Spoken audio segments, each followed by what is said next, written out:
You know, I keep forgetting the intro is not as long as it used to be, and I'm super slow at trying to share this stream because I always forget.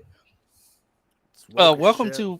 to Party Nation, where we have a party all the time, and we're a diverse nation of people. UN? I'm surrounded. Wow. Wow. That's an You're inside trying. job. You're trying. I'm just sharing this intro. Yeah, mean, because this, I always stream. order I'm you, sharing dude. I'm sharing the intro. When it gets to the end, Just the stop wasting intro. time. Join the Party Nation. And it's just like, Yeah. oh, where's that at? Yeah, I want to know where that my clip came from. It's a video from my channel. Where the fuck? Yeah, did it you're come like from? reading a comic book or some shit. I have no. I think you No, did that not on anymore. here. Oh, it's No, a different one. No, no. If you go back and look at it, it's like me, and I'm like staring at the camera. I'm like that's not from here. That Oh, was from I have no something- clue. I have no clue. If you look behind me, you'll see a new edition that I have yet to hang up. That's cool, man. My family got me some Superman stuff for Father's Day. Nice. Oh, Yeah, there you go. I He's will on, say like, the every quality postcard. the quality of like these smaller like $10 action figures is what you would expect. Superman's curl fell off in the box. Oh shit.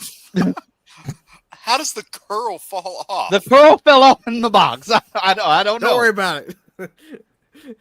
As long as it doesn't do that in the movie, I'm fine. Like his curl just falls off. Like Don't I'm worry fine. about it. But oh, he's welcome, wearing a toupee.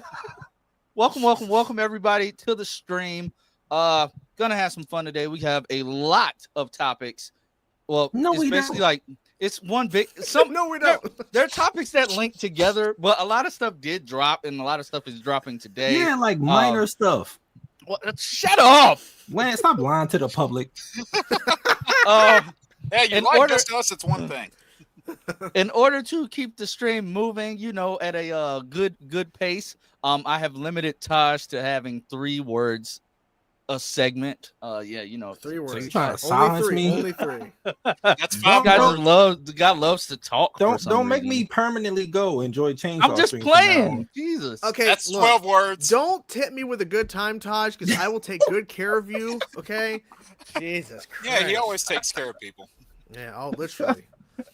What else is in here? Marvel Studios, MCU, DCU. Oh my God! What is today? Just a reunion? Or Jesus? I'm even more surrounded. Yeah. Coming in from both sides. That is crazy. But I will like to say, guys, I will try. Oh, I was like, what Shit out the of hell me. was that, bro? I was like, that shit's Oh, scary. Drake. Oh, they have got arrow about Uh, bunch of people up in here. Cameron, I'll bring that up because that was very shocking news to see that Snoop Dogg is getting a biopic. That was not on my Why? bingo card. I don't know. Why? I just want Michael Jackson's biopic to come out. Like, just give me that first. Listen, If as long Snoop as they taking Dogg their comes time, up- I don't care. I'm just saying, if Snoop Dogg's biopic comes out before Michael Jackson's, which has been filmed for over a year now, Snoop Dogg don't have the career Michael got. that's true. That's going to be, if any of those like musician piece movies are going to make over $1 billion, it's going to be that one. Yeah, it should. What's up, Taladia? This is looking like council fuck. on a Tuesday. Yeah, this is a council on a Tuesday. Yeah, Wait, let me it's a fix lot it. of- Let me it's a fix lot it. of- Yeah, I was It's a going to say, lot, put it's a him lot over of there. color up here. Hey, everybody, welcome to Council of Creators, Oh, aka the Council of Wokeness. the So, woke awakens. yeah, we're here. We're gonna be Awokens. chatting with everybody, but we're gonna have to where no one else just talks, and I have to try to get people to force to talk for about an hour. It's gonna be awkward as fuck. All right. So, how do we feel about Jake being racist? Okay, go. Anything? No. Okay. It's Okay. 2025. I'm not. It's Yeah, Trump's in office. That was so last year. That's legitimately insane to say. It's 2025. It's normal. It's already Yeah, it's halfway, 2025. halfway through the year. It's already halfway through the year, man. Yeah, Trump's in office. That's also It's okay crazy. now. Like It's that's flying. that's Oh, crazy. God. Like we're Oh, in month 6, literally at the end of it though. Like time is legitimately flying. Oh yeah. Jeffrey, right? Bracket fight. Let's do a bracket fight. Let's go. Let's do it. Oh yeah. But no, seriously though, welcome to the stream, everybody. To keep it moving along, I'm prioritizing super chats. Wink, wink, nudge, nudge. Look, look. I will try to. Hashtag self promo. Yeah. I will try to. You have to received get to zero as many contributions. to get as many comments as I can, but there is a goal active. And yeah, I want to keep doing this and keep paying these guys. So, Y'all getting paid? But Wait, we get paid? Lance, I'm gonna have to have a talk with you after this. The piggy bank is dry, man. You know how No, expensive this real. thing was? no, I don't. How much was it? You never told us. You 500. just It was 500. you paid 500 for that? Damn. Jesus. There's an $800 version. What's the difference? Sorry to hear that. Bluetooth. He said, I'm sorry. Dave is like excited. Yeah, the only difference really is Bluetooth and Bluetooth. really. Yeah. There's like some other feature I don't even remember. It's like not even worth it. Doesn't sound Wow, then why'd you buy it? Because I used to play saxophone as a kid, and I just wanted to pick it back up. But I don't want to disturb people, so I can plug headphones into this. Do you have like cool. do you have like a 5-minute story you can tell us about how you got that thing? This is yeah. insane. Jake's got a 5-minute story. This is Oh wow! This is insane.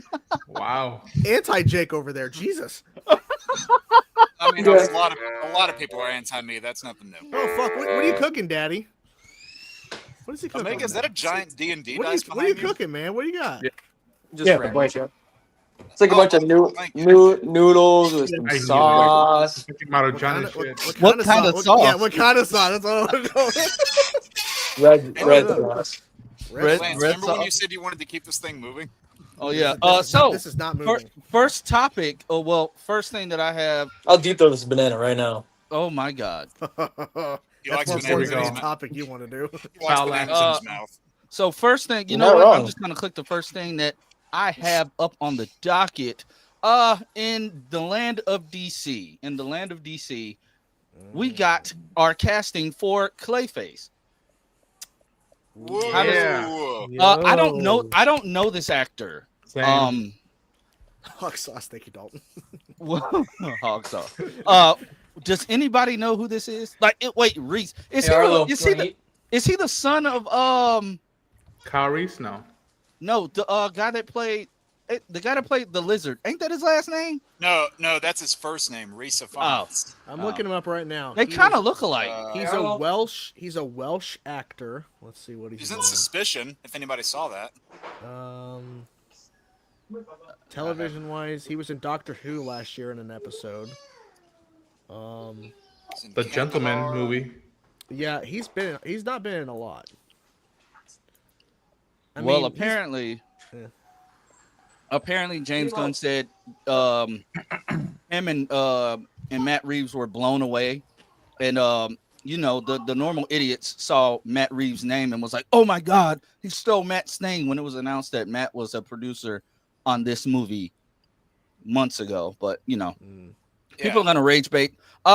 Do you think that the Batman for the DCU will be introduced in this film, or is this just gonna be its own little separate thing?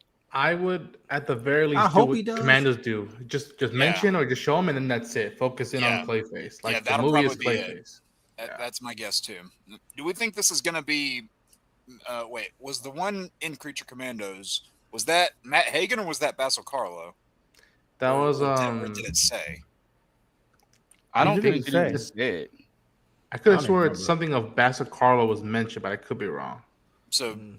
if they didn't say it, which one do we think this could be? Let me look it up. Let's see if maybe there's any like sort of confirmation of who it is. I mean, I think this might be the origin of that Clayface. Probably. Yeah.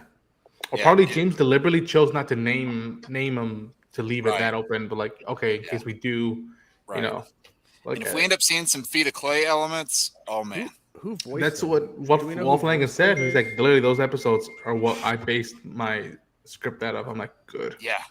Cameron says it got confirmed DCU Clayface was Matt Hagen. Okay. Okay. Okay. All right. Okay, So cool. maybe Carlo will be brought in later. Thanks Yeah. for jumping in, Draven. Take care, Draven. We'll talk later. No, you won't. But I honestly I can't wait to see how this looks on the screen. I saw a video the other day from New Rockstars. Shout out to New Rockstars. I like their stuff.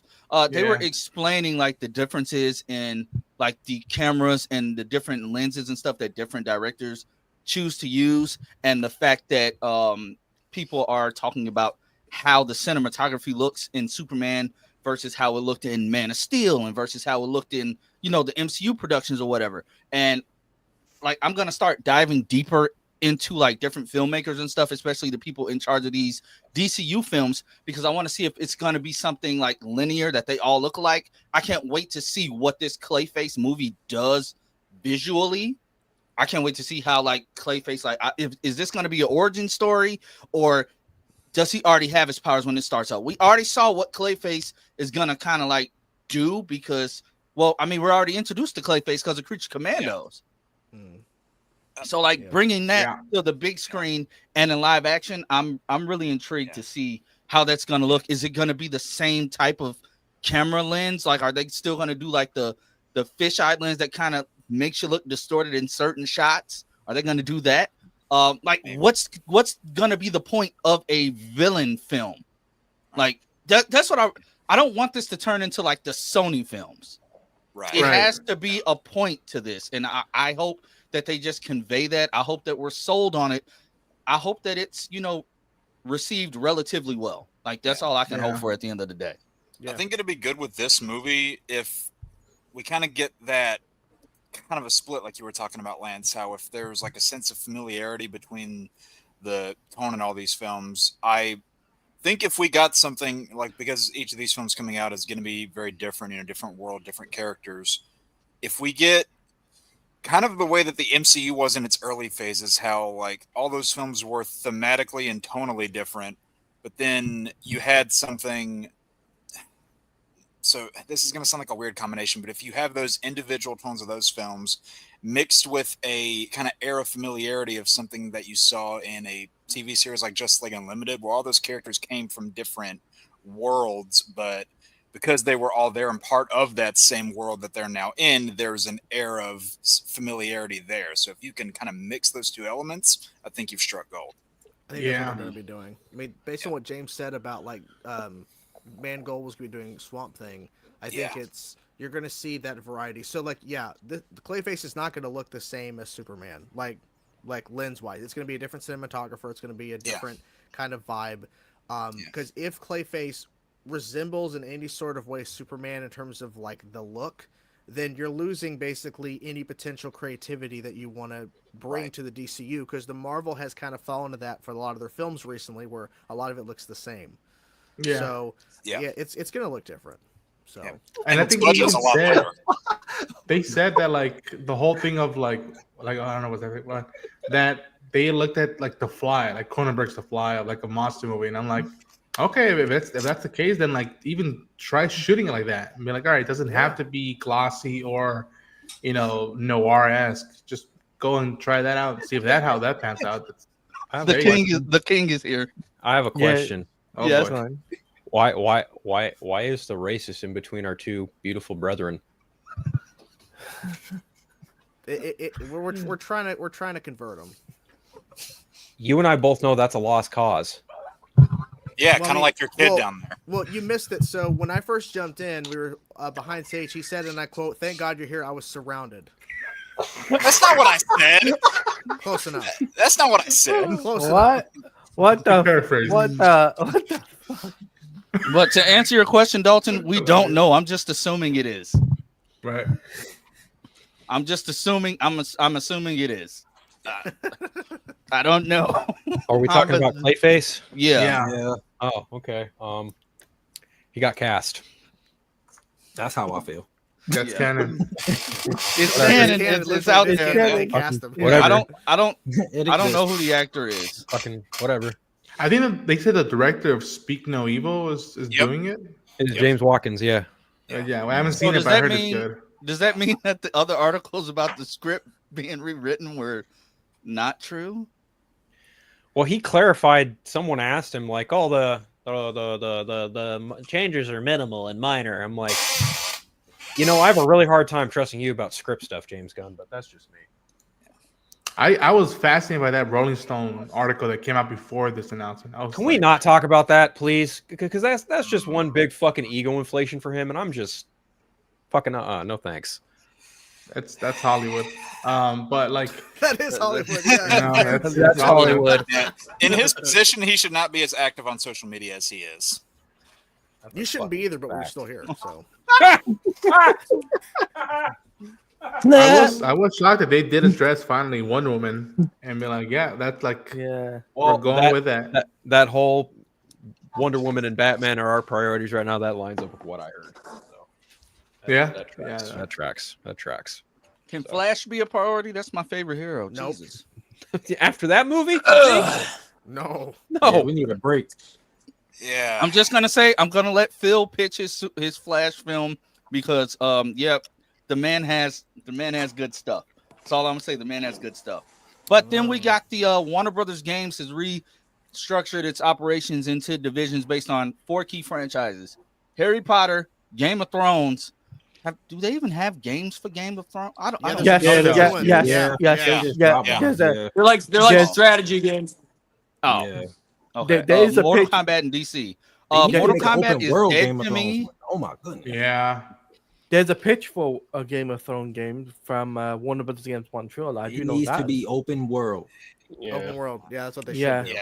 Yeah. Yeah. I do know that. Besides the mobile game, Like so- Bloodborne. Ooh. Yeah.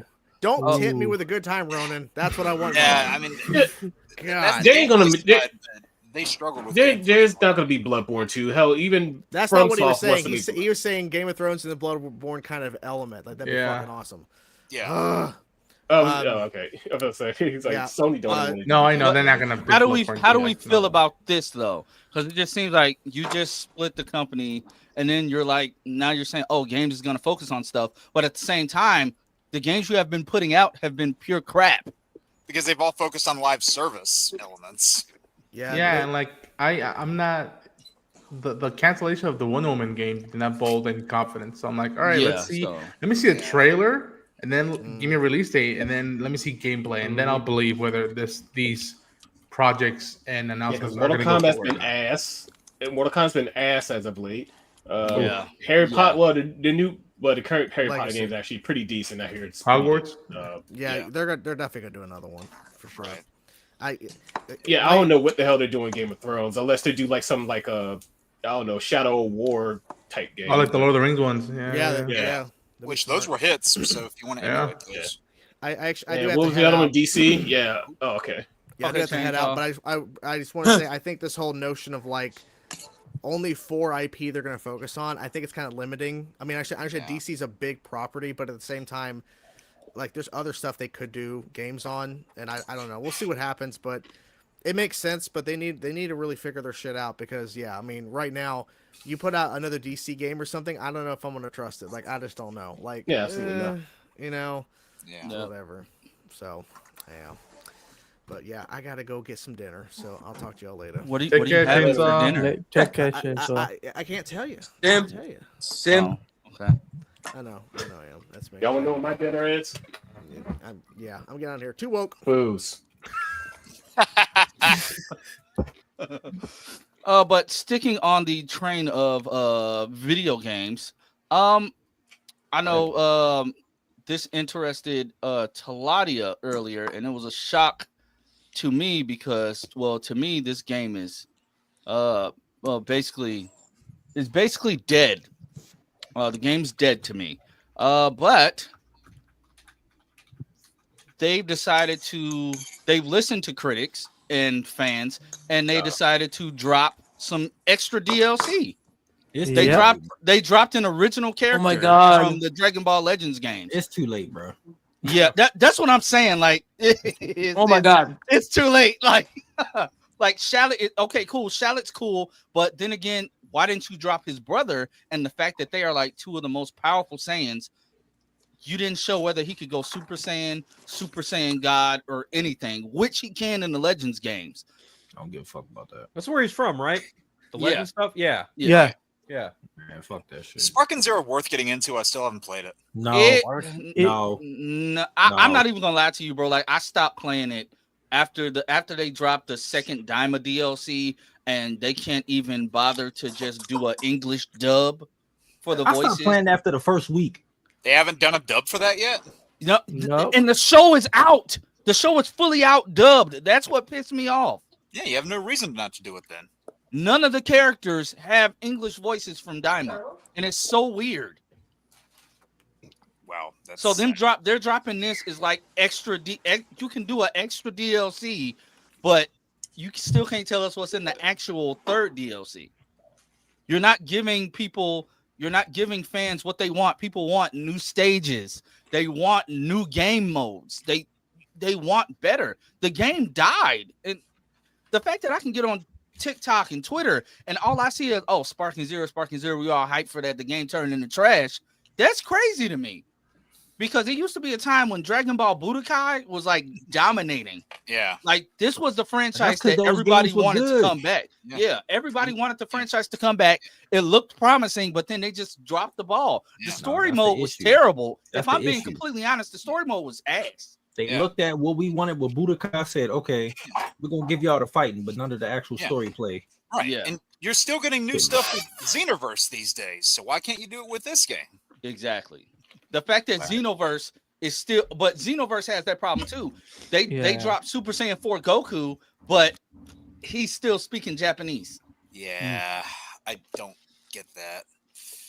I'm like, you have the English dubs for all the voices. Dragon Ball as a whole is disappointing people because I want them to continue Super. I want them to. Daima was cool. Don't get me wrong, Daima was cool. But at this point in time, you have the main Dragon Ball Z timeline. They added in Dragon Ball after the fact of Dragon Ball Z. Then you have Dragon Ball GT, which they said was a continuation, but that's a separate timeline. Then you have Super, which is another separate timeline taking place after Dragon Ball. Now you got Daima, a third timeline. You're making a gigantic Dragon Ball multiverse. Lance, but here's the thing. If in my opinion, this is the way I see canonized. Is I see Dragon Ball Z to Dragon Ball GT, and then Dragon Ball Z Kai to Dragon Ball Z Super. So Dragon Ball Super. That's the way I see it canonized, right? Because of how they structured it. I never Kai- watched Kai Kai- because I hated the Kai- I hated the Kai is redub just of the Z. voices. Kai is just Z minus the flip. Yeah, Kai's Yeah. just And a a whole version bunch of Z. fucking re-voices, man. They sound Yeah. terrible. I hate glad the I revoice. checked out Gohan at the sounds Boo terrible. Saga. Yeah, Fucking I hate God. Gohan's new voice. I hate his Sounds voice. like a Oh female, God. Yeah. Well, I hate it. I hate the fact that they have her, and don't get me wrong, she's a wonderful actress, but they have her doing like Kid Goku and GT Goku's dub in Sparking Zero, and it's just like it's so hard to like because I want to hear the voice I grew up with, Stephanie Natalie, like she's goated. That's why I was so glad to hear her come back in Daima. Hunter, that's to me that's dumb because either way it goes, if you don't want to pay the Daima cast for the dub, the adult versions of the characters are still in the game. So you still have the Daima versions anyway. Super Saiyan 4 Goku, adult Goku, he's still in the game. It's dumb. I'm shooketh. I am shooketh. DJ Eric Hey. is in the building. I didn't What say the you fuck? could copy. I didn't say you could copy my shirt. It is what Oh it shit, we is. got Superman and What's up, Batman Derek? down here. Oh yeah, we got Superman and It's Batman. BVS. BVS in the house. But yeah, I'm so glad I tapped out at the Boo Saga. I don't give Yeah. a shit about TBC until at the Boo Saga. I was Thank like, you. That's what I'm done. saying. I'm good. Fuck Super. Like, good series. I'm done. Moving on. I still haven't finished Super yet. I only watched one. Don't do it. One season of it. Nobody Don't cares. do He it. said, "Don't do it." Fuck that Do show. it. Do it. For it. But next up is Lanterns apparently wraps in July, and I am so shocked that we have went this long without any set leaks from this show. I'm genuinely shocked. Kudos, man. Yeah. Yeah. And he also clarified what grounded meant. I didn't think that needed to be clarified. Yeah, I was like, come on now. if you're willing to go deep cuts with a lot of the characters you're introducing now, like obviously you're gonna go a little bit out of space for the Lion King. It's like, for Christ's sake. Are they gonna be on Earth the whole time? Because you say grounded. don't- That's not what grounded. There was Grounded a couple people that in chat my stream that thought the same thing. They were like, "Does it mean what does grounded mean?" I was like, "Typically, it means like a grounded story."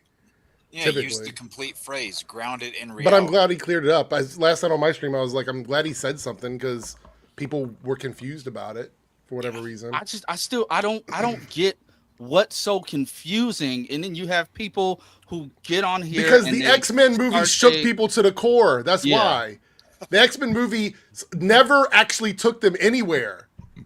You have the most cosmic family in the entire fucking Marvel franchise, and the farthest they go is in the atmosphere? Yeah. I mean, come Yeah, on.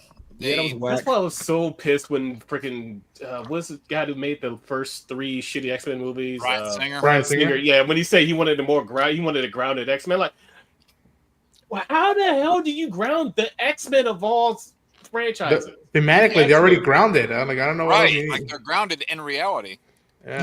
You could argue that the reason why they were so successful in the 80s is because the stories were grounded. Like you had character stories that we could like relate to. Everybody. They had stories for everybody in the X-Men. Yeah. But they took them into space. You had them fighting fucking people on the moon. You had them flying and fucking with the Shi'ar Empire. Yeah, like you had all that shit going I on. like the Shi'ar Empire. But you could relate to the characters. You didn't have to literally ground them to the Right. point where it's like Oh, okay, I see what Yeah, you're saying. that's part of what fuck. it's part of They're what a made the soap 90s opera. shows so successful too. Like Yeah, they had they're the a soap individual opera. character arcs. That's the grounded levelness. Yeah, the You that's want- why characters X-Men are like, 97 is so stupid. good. Like X-Men and Yeah. X-Men 97 because you relate to the fucking characters. Yeah. Make the characters good. Take them anywhere you want, but make the characters fucking good. Like that's it. before the tragedy of episode 5, that the most tense that episode was the interviews going down in the mansion, and at the same time Scott and Jean are going through shit, and then Logan's trying not to pine over Jean. I was like, that's the most tense shit right there, and that's your grounded level there to work with. Well- And like, oh, Well, one character was put in the ground after episode 5. Ooh. TBD. Yeah, That poker card says something else, bro. But yeah, Yeah, I don't know. I'm hopeful, and they said it ends. They conclude filming in July, right? Yep. They're probably gonna put like Yeah. an image, like a mini teaser by then. Yeah. I hope. But let's No, just they hope. Let's just hope they don't do what They they're. won't do They that. don't do the. Yeah, they. They're So not you don't gonna- think? No, they're not. Want to know why? Because that's not typical practice for HBO and TV. I'm just Typical, saying. yeah. Like, I'm not trying to be an asshole. I'm just like, No, I'm saying go, keep going. I'm just saying, like, they won't show anything. Penguin was a bit of a special case because it started before the strikes and then it had to finish filming after the strikes. So we got something for it because the timeline for release, I'm sure, was altered due to the strikes. So again, like, they probably showed something off. They were confident and they thought it was going to release that year. The strikes happened. No, you can't have a swig of my drink. It's mine. But then, the strikes fucked everything up for the Penguin, like, indefinitely, and that's why it released in late 2024 In the fall, as opposed to earlier in 2024. When it comes to Lanterns, we're probably not going to see anything from that at best, if we're lucky, if anyone's lucky, New York Comic Con. Yeah, Because if that show debuts in early 2026, then that's a very open time frame before June of 26, before Supergirl. You have 5 months of when it could release. My money is probably on March or April, sometime in the spring, just like they did with The Last of Us. for release. Yeah, I can see that. Yeah. That works. Yeah. You think he'll be in competition if they do March? That would be really interesting to see how it like does against Daredevil, week to week. I think it's the perfect juxtaposition to Daredevil. Yeah. Yeah, Because- Wednesday night is Marvel nights, and then Sunday nights is DC nights. Right. Hey, And you, I'm here you for have it. 2 different takes on the term grounded too. Right. I'm pumped, man. Well, I don't even think Grounded. People are fucking talking about. I don't know about that, Showmonger, but when they refer to grounding these characters, they mean giving them realistic reasons for why they do what they do. This is a large narrative problem between fans who just they see that word and they instantly seethe because they're brought back to the days of the Dark Knight, and they think that everything's just going to be hyper realistic, or they think it's going to be like the Batman. That's not what people mean when they say they ground these cosmic beings or these supernatural characters or these very fantastical characters. No, if you're going to bring a character in live action, you need a fundamental reason why they are doing what they are doing. You need a reason to propel their story forward. You need a fucking reason for why they're doing what they are doing. Yeah, you could look to a million different comic books and point and be like, yeah, that's the reason why. Well, yeah, no shit, but how's it going to adapt to live action? Yeah. Can you adapt it to live action? And it's a mystery. It's a terrestrial mystery that they're dealing with. Yeah. And we're talking about space cops, right? And what was Tom King? Tom King was former CIA. People have been asking me, why the fuck is Tom King on the show? And I was like, because he's fucking former CIA. He's dealt with criminal investigation before. Like, I didn't know that. Yeah. You didn't know he was former CIA? No, I did not know that. I did not know that either. I did not know either. Go read his Rorschach book, and you could see a little bit of like even Batman. Like, go look at those two titles, and you're like, oh yeah, he's probably through a little bit of shit from this. Yep. Yeah. This is why Phil is here. Like every week, I gotta post another. I gotta post another clip of the show talking about. I'm just Phil saying. makes me look slow. Part 2. Nah. Phil The fact that they already educated have me, the part ring, 2. like one of them has the ring already. That shit people will be like, it's not gonna be grounded. Like if it was gonna be Both of them fully have the ring. grounded the way people thought, they wouldn't Both have of had the them rings have right now. Right. Both Like of the them. If it was phrase- gonna be grounded, Guy Gardner wouldn't be in the show. Yeah. Yeah. Well, the full phrase, like the completed phrase. Does anyone typically- actually give a shit that Guy grounded. Gardner's going to be in this? Because I don't. No, No. I mean, no, it just, but it just connects them. it just connects them because then you had the same people saying, "Oh, it's grounded." That means they're not gonna have the rings. Oh, that means it's not a part of the DC Look, universe. I'll be honest. Even without the term grounded, the early information about this show was very sketch. So like, we didn't know what the show was going to be. They talked about murder mystery, all this other shit, and it's notoriously TV shows fucking play fast and loose with like some of these comic book stories. Like, look at the CW. People complain about the way the CW takes characters and changes them. So I think it's fair for fans to question what the show is going to be and be a little bit concerned about the quality of the show coming from, especially with David Zaslav at the wheel. I'm just saying, But he's right? not at the wheel. But I don't think grounded is the word people need to latch on to. Like, that's literally just good stories. Like, you want the characters to be relatable, right? But I think it's fair for people to be worried whether or not the show is going to be over the top. Because let's be honest, Warner Brothers is fucking broke. They're broke. They're bleeding money. They're going right now hard against David Zaslav, trying to take money away from him when he leaves the company, trying to take money away from his bonuses. They can't even properly advertise stuff. They're putting a lot of money into Superman because they want this movie to do really well. But let's be clear here, financially, it's been a roller coaster for them. So I think it's okay to be concerned whether or not the show is going to like do all the things we want. We need to go into it realistically. Like, we need to go into it being apprehensive about it. Because remember, like, all the Marvel shows, like on Reddit, people were going crazy. Oh, this character's going to be there. That character's going to be there. Whatever. They ruin the show for themselves because they get their expectations so high. I think we just need to go in and enjoy it. Like, just have a good time. Water cooler talk went too high. Yeah. Yeah, it started like every fucking episode of WandaVision when I was reviewing that was like, I what remember character did they see this week? Mephisto, Wolverine, Mephisto. Professor X, Magneto. Like, everybody was showing up every week. Yeah, no, Got frustrated. Yeah, that was crazy. That was, Yeah, that was- but that's what I'm saying. Like, everything we saw from the Lantern show leading up to just all the information we have now, like all the early stuff, didn't really give us a sense of whether or not the show was going to like go over the top. As far as we knew, it was just a mystery on Earth where they might use their rings to like solve the mystery on Earth. We had no idea. We don't know. So I think it's fair for a little people. Just don't go crazy. Don't start trashing it and stuff. I think that's a little bit over the top. Like, I think going hard on it and trashing it is a bit much. Also, for the younglings who are watching this show, you have to realize a lot of us here have waited years post that movie. Because people always say, you know, we're gonna do lanterns, and like at one point, either Peter Jackson may or may not have been involved, and he was linked to it, and it's just like the fact that they have a still frame shot of both Hal and John. It's just like, yo, And we're getting Guy. We're getting all these lanterns. Like, like they're all coming out now. The So fact that that's we're getting one of Guy those- first. It's Right. just like,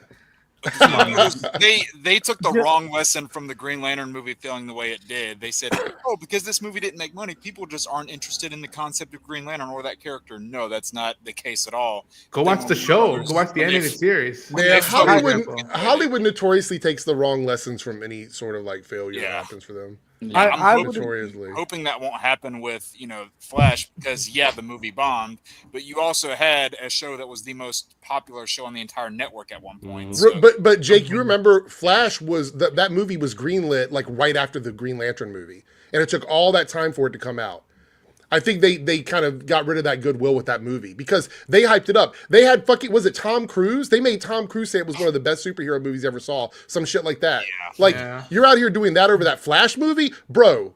Like, look, I don't think it was the worst movie I've ever seen, but it certainly wasn't the best superhero movie of all time. Right. Let's be clear about it. Like, Tom Cruise probably liked all the Keaton stuff with the flying and the wings. The Keaton stuff was the best stuff in the movie. Let's just be clear. Like, that was the best shit in the movie. Like the Sasha Calle Supergirl stuff. Oh yeah, that was great too. Wish could have seen more of her. How the fuck did Wonder Woman and Batman beat a speedster to a scene of a crime? Come on, let's be clear here.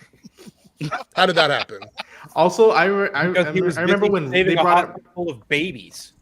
I remember that movie had been in so much development hell. I remember when they brought out Rick Famuyiwa who's going to direct it. I remember that too. Yeah, the movie went through like 4 different directors. That version went through like 4 different directors. Art by committee always ends up a mess. Always. When you have like a million people trying to make something good, it's more likely, I won't say always because that's a little bit much, but more times than not, it ends up being a mess. It ends up being a mess. Yeah. You don't need a million cooks in the kitchen to make something work. Like you just need a really good chef and a really good sous chef and then call it a day. Yeah, because when you have all those people in the kitchen, you get conflicting visions.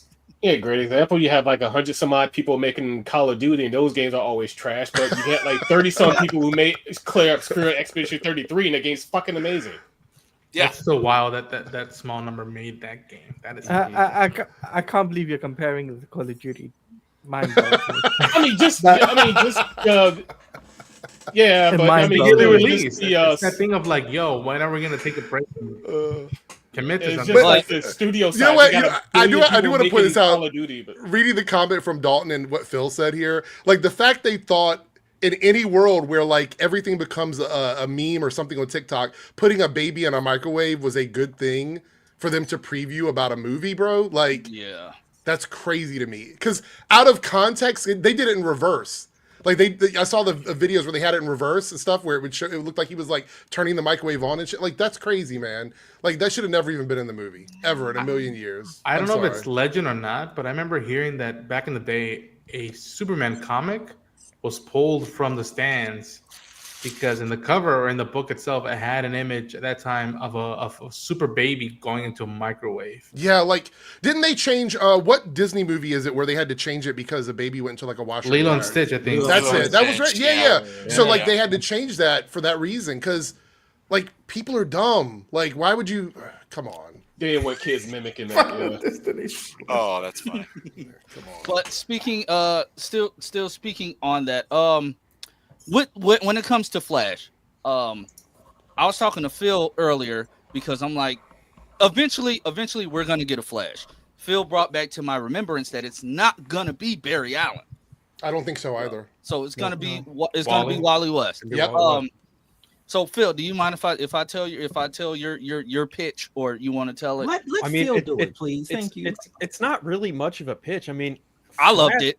I feel like Flash is probably like one of the easiest ones to do. Same with Green Lantern. You don't really need much to make a halfway decent movie out of either of those characters. I mean, when it comes to Flash, you know, you've got Jay Garrick and Barry Allen who are probably retired. Jay Garrick definitely retired, but you know, if Barry is settled down with Iris West, then obviously the mantle would go to Wally. Wally is a lot of people's version of the Flash, be it from Justice League and Justice League Unlimited. You know, people grew up with Wally West. Whether or not you get a Bart Allen, I don't know. I'd do it for fun.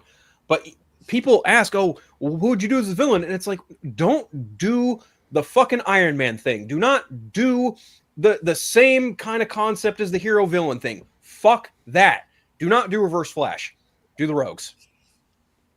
Captain Cold, do the yes. I think it's Trickster. Captain Cold, Captain Cold, Trickster, Top, fucking Glider, Wizard. Glider. No, fucking Mirror Master. Mirror Master. Yeah. Oh, Master. Yeah, that's a I good thought one. about the Animal dude, Man run, but yeah, I was like, But Like if you- show a hero taking on multiple villains at once. Is that sacrilege to have more than one villain in a movie? Who the fuck No. cares? It depends on what story you're telling. Right. no, but Look at the way Spider-Man: No I, Way Home. They had 5 villains. And I they- would like they, they handled it right. I would like to see a modern twist on the Rogues, though. I would like to see something like the Absolute Flash universe, like how they look and design. I would like to see that in a movie form. I haven't read Absolute Flash, so I have no frame of reference for I that. cannot lie, I Captain think you're on Cold in Absolute Flash. Hey, Yeah, It's creepy. I saw the Flash. picture of it. I haven't read it yet, but Yeah. it looks creepy as fuck. no, it definitely is, and they just like they killed my whole theory about like Thawne being behind all of this. Like, what about basically? I thought they were gonna make Barry Allen in this universe Reverse Flash. They just killed my theory on that, but it is what it is.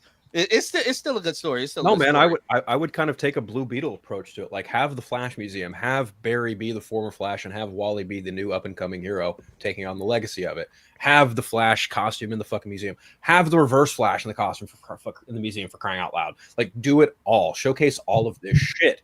But I would say, like, maybe do a story where you have the Rogues either trying to like bring down the museum or just bring down Central City, and they need their old tech to do it, so they have to go into the museum to get it. You know, I'm not really sure what kind of story I would crack, but starting there, like, if you're going to tell a decent story about a new up and coming hero, give him more than one villain to face off against. And what better way to have Wally go over some trial and tribulation than going up against all of Barry's former antagonists? That's just me.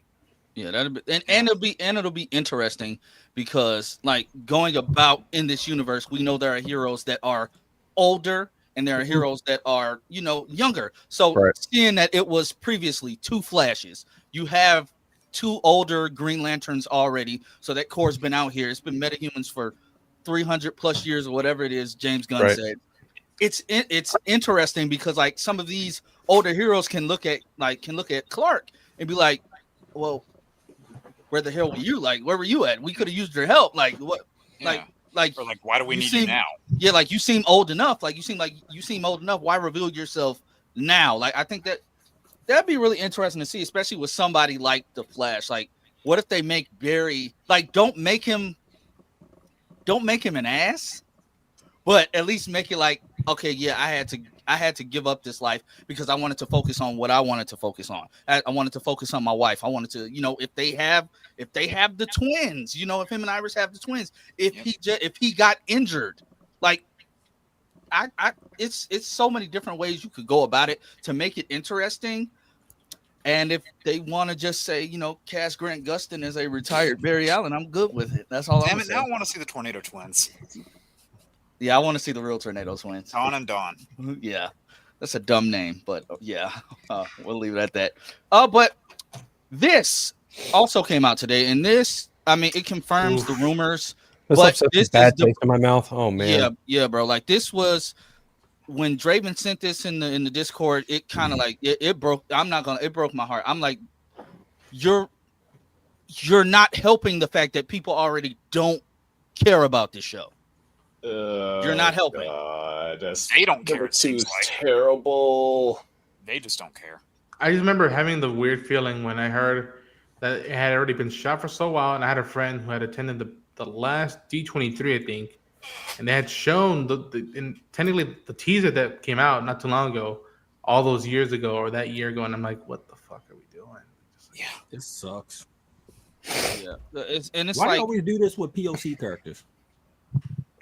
they don't, and then they wonder, and then call me crazy, but I'm starting to. I sympathize more now with the movement that's on like Twitter and Threads, the recast T'Challa, because I think that they saw the writing on the wall.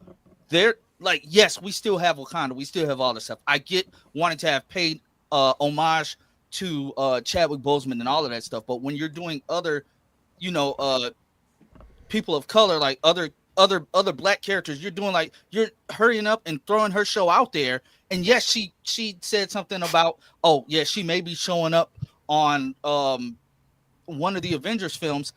I don't believe. I think that they probably gave her an empty promise. I don't. The way that they're treating this that would show, they suck. probably gave her an empty promise, and I hate to think like that. I hate to think like that, but this, Especially after the Good this Morning just America sucked. thing, bro, that would be sad. After the Like, Good Morning America thing, Right, yeah. bro, with the fact RDJ that- saying hello and like support, and then be like, never mind, you're not gonna be in the movie. Just like that's fuck. That would be just a kick in the teeth. This is also, I hate to say it, but it's also part of the Bob Chapek era of stuff that got greenlit. So this is a byproduct of his tenure and just being like content. And they're trying to get people to watch this by attack. Well, obviously Ryan Coogler is an EP on this. They want people to watch it, but I just think that I'm not sure this is entirely on Marvel Studios. I think this is probably more on Disney Plus more than anything, because Marvel Studios is only the producer. They produce the product, they film the product, they make the product.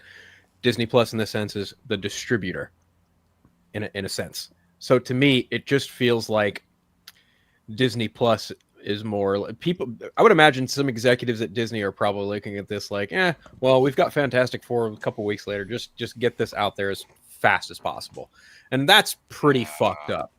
So for anyone who's going to put the blame on Kevin Feige, number one, you're fucking ignorant. Number two, I don't think it's entirely fair to put the blame on Marvel Studios when they're technically not the ones distributing it. It's on Disney Plus. It's going to Disney Plus. Disney Plus people at Disney, I'm sure, are the ones who decide that release schedule. They choose gets. They choose like what shows get a 2-episode premiere, or in this case, we get one block of episodes, another block of episodes. Bear in mind, they did the same dumb shit with fucking Spider-Man, Friendly Neighborhood Spider-Man. They did 2 episodes, then 3, then 3, then 2 more again. Yep. Fuck. Okay. So maybe this is one arc and then the last arc. I honestly thought there would be more episodes. The fact this is 6? Fuck. That's a shame. And they did Crying it with shame. Daredevil too, didn't they? It was like 2, 1, 1, 2, 1, 1, something like that. They played around with that release. Yeah. It just it sucks. It's frustrating. And Eric, I know we're gonna dive into this more on Thursday, but it's just like, dog, like this show had I can understand maybe you do a 2-episode premiere, but let the other ones run week to week to week. Right. You could have had a show leading up into Fantastic Four. Like, yeah. But like these titles seem interesting too. Like, okay, well, the real we know she's gonna get the Natalie AI in episode 2. We probably get the flashback to what happened with her stepdad and to Natalie. It's just so much. It seems like so much in the trailer that isn't gonna all fit in these episodes. Like, well, first of all, the way they have this split up is over the directors and writers of the episodes. Like the first 3 are done by Sam Bailey. The last 3 are done by Angela Barnes. So they're literally splitting it up between writers and directors of episodes. So I don't know if that's the reason why they decided to do. Look, I'll be clear, they're dumping the show. Like, I'm not disputing that, but I'm just curious if that's the reason why they split it up the way they did, 3 episodes, or whatever. Yeah. But the show has a lot of talent behind it. I mean, I'm looking this up. Louis D'Esposito, Brad Winterbaum is connected to this. Ryan Coogler, Zinzi Coogler as well. So it's a lot of people connected to this. And the show was done filming in early 2024. Yeah. So the show has been in post-production, or the post-production for the show has been done since 2024. So they just waited to drop the show. I am curious why, like, what about this time period made them decide to drop it? Like, what was the reason why? Probably Did they think it would get 4. buried in Superman? Are they hoping that if the show ends up not being well received, that the Superman hype will overshadow Ironheart, so they won't have to like compete with their own movie Fantastic Four and all that negative baggage? I don't know what the thought process is behind why they picked now to like put the show out instead of last year. I want to hit something you said right there, Eric, by having it split between, one person doing the first half of the show and another doing the second half. That was one of the problems that hurt a lot of the Marvel Disney Plus shows in the 2022 era, especially with shows like Moon Knight and Miss Marvel, feeling like half of it is done by one half, right, and another part is. Well, this is before the showrunner thing. This is before they switched over now to having like showrunners. So this is still one of those like we filmed a show like a movie kind of thing. Yeah, and I don't know. I feel like this is probably going to end up being one of the better ones, like quality production wise, but it's going to be swept under the rug. Yeah, I agree. So I think the issue is that they have no plans for this character after this series. I think Marvel's probably looking ahead at Doomsday and Secret Ward saying, like, they're characters we want to focus on, and we're just going to cut some loose ends. And unfortunately, even if the show ends up being amazing, I don't think they have plans for Ironheart in a big way after the 2 Avengers movies. I mean, unless they're going to do like a Young Avengers Champions type thing, which they've talked about, but I've not seen anything suggesting that they're actually going to follow through on that. I mean, it's pretty much been rumors. Yeah, I was just about to say, I haven't seen just because we have the characters there doesn't mean they're going to do it.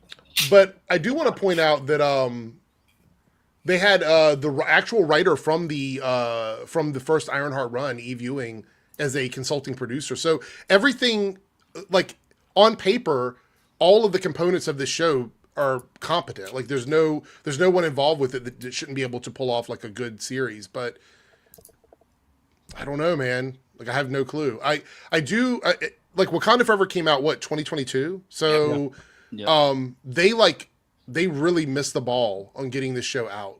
Like especially since this comes out timeline wise, this takes place right after Wakanda Forever. So we're jumping backwards in the timeline. Right. She was put in there to essentially advertise the show. And a lot of people want to say this is an origin story. It's not. We got our origin story in Wakanda Forever. No, yeah. Well, yes and no. Not quite, but we got Riri Williams as a character in Wakanda Forever. We don't know the ins and outs of her character as a whole. That's where the origin portion comes in. But they should have put this in 2024. They should have absolutely released this probably in the holiday slot of 2024. But that's just my opinion. I agree. As Stranger said, they gave it the Echo treatment, which is sad. That's a fucking shame because Echo was great. It was. The character deserved a lot better too. Well, Echo is one of those shows that like really did feel like a Netflix type show in the way it was set up. It just, again, they didn't have faith in it. They didn't really put a lot of money into it. They did everything on set was done well though. If you read the interviews from the cast of Echo, they talked about how happy they were with Marvel's involvement with making sure how authentic everything was in that show. So they went the extra mile to make sure that they did all the due diligence on Marvel's side. But what good is all of that with shows like Echo and Ironheart if the due diligence leads to like no confidence? Like what does that prove? Right. At that point, it's hard for me as a content creator to argue against the critics of these projects because it does show that like, do they not give a fuck? Because they're tossing these things out there. So what am I supposed to say to that? Like that's on them. It's not on us. At that point, the show's being quality made, which I think Echo was competently made. I think Ironheart is going to end up being the same thing. Unfortunately, with these cases, like Eric said, with the due diligence missing, the quality of it on its own is just not enough to save it. And that honestly, that sucks. It really does. It's a shame, but I mean, at the end of the day, I have high hopes. I have high hopes for Ironheart. I love the way the suit, the practicality of everything. I love that it's practical. It's not nanotech. Right. We're not hearkening back. Thank God. Thank God. Like I love nanotech, but holy shit, I'm ready for some practical armor to come back. Yeah, they overdid it. So yeah, I'm really glad to see that. Like it's a practical suit. The weirdos talking about she never had. Yes, she always started out with the big bulky suit. We see like the designs for her more sleeker suit. So I think by like the end, she's gonna have the comic book accurate Ironheart armor. She had 2 versions of it. I don't know which version we're gonna end up going with. I mean, in the trailer, we've already seen multiple armor types in the trailer. Yeah. So and that could very well be a thing, kind of like Tony, where like building multiple armors, trying to find the right mix, the right formula until they land on what they go with. So yeah, like I'm really excited to see what's to come. I'm gonna enjoy the show for the and we're getting like magic combined with technology and like an armor. So I think that's gonna be cool because like look, we'll see that with Doctor Doom. Doctor Doom is notorious for using technology and magic together. So. Yeah, a lot of people are saying, oh, like Doom doesn't have any superpowers. How's he gonna be a threat? I was like, he's so damn smart that. Are you kidding me? Are you kidding me? I'm not joking. There are people saying, "Oh, well, Doom doesn't have any powers. He's just a science guy." He's arguably one of the most dangerous villains in comic book history. He's Come so on, goddamn smart. He doesn't need superpowers. And it's the simple fact that like Robert Downey Jr. made that joke in the interview. Well, not in the interview, in his video that he sent to Good Morning America for Riri. Like he made the joke up talking about the hood, like the hood. Is the hood green? Are they trying to replace me as Doctor Doom? Like I thought that was hilarious. I thought that was hilarious. So I'm like, yeah, Doom uses magic. He also has a hood. I'm like, he's obviously seen the show. Some people might say that that's him just being biased or something, or him just or maybe he was paid. No, I legitimately think like this isn't the first time he said good things about the show. Right. He was Iron Man. He birthed all of this. If it was not for Robert Downey Jr.'s film being received well, we wouldn't have none of this. Like you're judging the character, and people are judging the character, talking about, well, her comics. No, her comics were a limited run. It was designed to have a beginning and an end. If you're saying they were canceled, no, it literally says the end. If it was canceled, you wouldn't have had that. They would just stop print. And then she had other one-off adventures. She's in team-up comics. Like it's the same thing you see in TV shows. It's the same thing you see in TV shows. People don't understand the difference between canceled and ended. Yeah.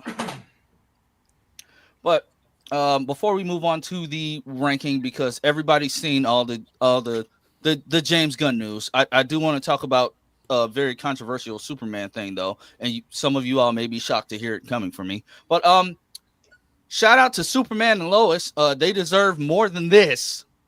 But hey, shout out to them. I'm with you. This show was goated. It will always be goated, and it deserved a longer life. But this was always good to see. Maybe the fact that it ended sooner was a blessing in disguise, because now, like, this isn't one we have to look at as, okay, this was good up to a point, and then it went on too long. Because I don't even have to name ones that did that.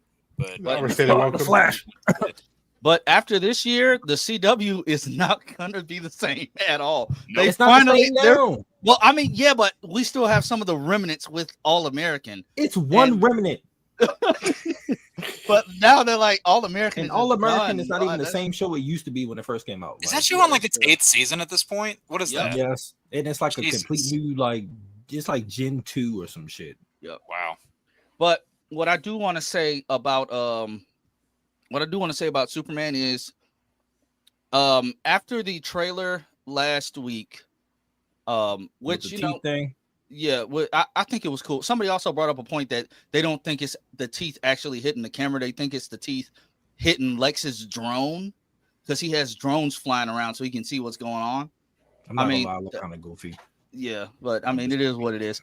I don't think I don't like how we went from having no promotion to an entire week of getting a TV spot on Monday, to a TV spot on Tuesday night at that, to having a release ticket release trailer on Wednesday, to having another TV spot on Thursday, and then you turn around Sunday and you have 3 or 4 different Happy Father's Day posts with different footage of the show. You have Warner Brothers UK the movie using Usher as a promotional tool for Superman. That was weird.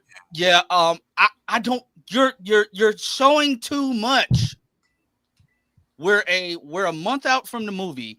You're showing too much. I feel as if that trailer showed way too much. It's oversaturation. My wife has always been a stickler of, okay, I see one trailer. If you get my attention in that, cool. Let that be that. We did not need 3 different TV spots in 1 week. The fact that some of these TV spots were airing at different parts of the world and then leaking online before being officially released, because you had to, they were forced to officially release them. It's too much. We went from just, promoting crypto to having Guy Gardner at the Puppy Super Bowl or whatever, to just releasing something new about the movie every single day. It's oversaturation, and we don't need that. Honestly, that show, it's kind of given, hey, we don't have faith in this product, so we're just going to keep pushing and pushing. Say that one more time. Say that one more time. What is given that we don't have faith in this product? It's annoying. I'm like, I don't need to see anything else. We've seen what we needed to see from the film. Let the film stand on its own legs. I get, a new commercial right here, but I don't want to look up every time I'm scrolling and I just see, new footage. I'm gonna have seen the whole damn movie by the time the movie comes out. That's It's why weird. I think it was Rachel right now is in Kelly Clarkson's show, and they showed like an extended version of the scene between her and Clark during the interview. And I'm like, I'm not watching that until I get to the movie because that was such a hook for me in that trailer. I was like, I want to see it in the context of the movie. I think that they assume that most people aren't seeing every single preview. Like, right. we're in the bubble where we look at everything, but I think they're assuming that the general audience doesn't look at everything. So they're doing it in the hopes that someone, random person over on this side of the internet is going to see this clip and they're going to go see the movie. That's what Joe Schmo will watch it. And that, yeah. Because Kelly Clarkson, because I mean, than they will that. To be honest, like I don't think of Kelly Clarkson as like a normal place you would see an advertisement for like a superhero movie. To be quite honest, they do try to hit that audience though. They're trying to like expand the market a little bit, so it makes sense, especially if it's Lois going on like Rachel going on Kelly Clarkson to talk about it. Yeah. It feels like to me it feels like it's a very like laid out, planned advertising blitz for them. Opposed to like what we saw with Morbius, where it felt like they were really struggling there right before the movie came out to put out as much as they possibly could. I could be wrong though. Yeah, Morbius. Historically, I remember there was like a huge media blitz like 2 weeks before the movie came out, but there was still a review embargo up.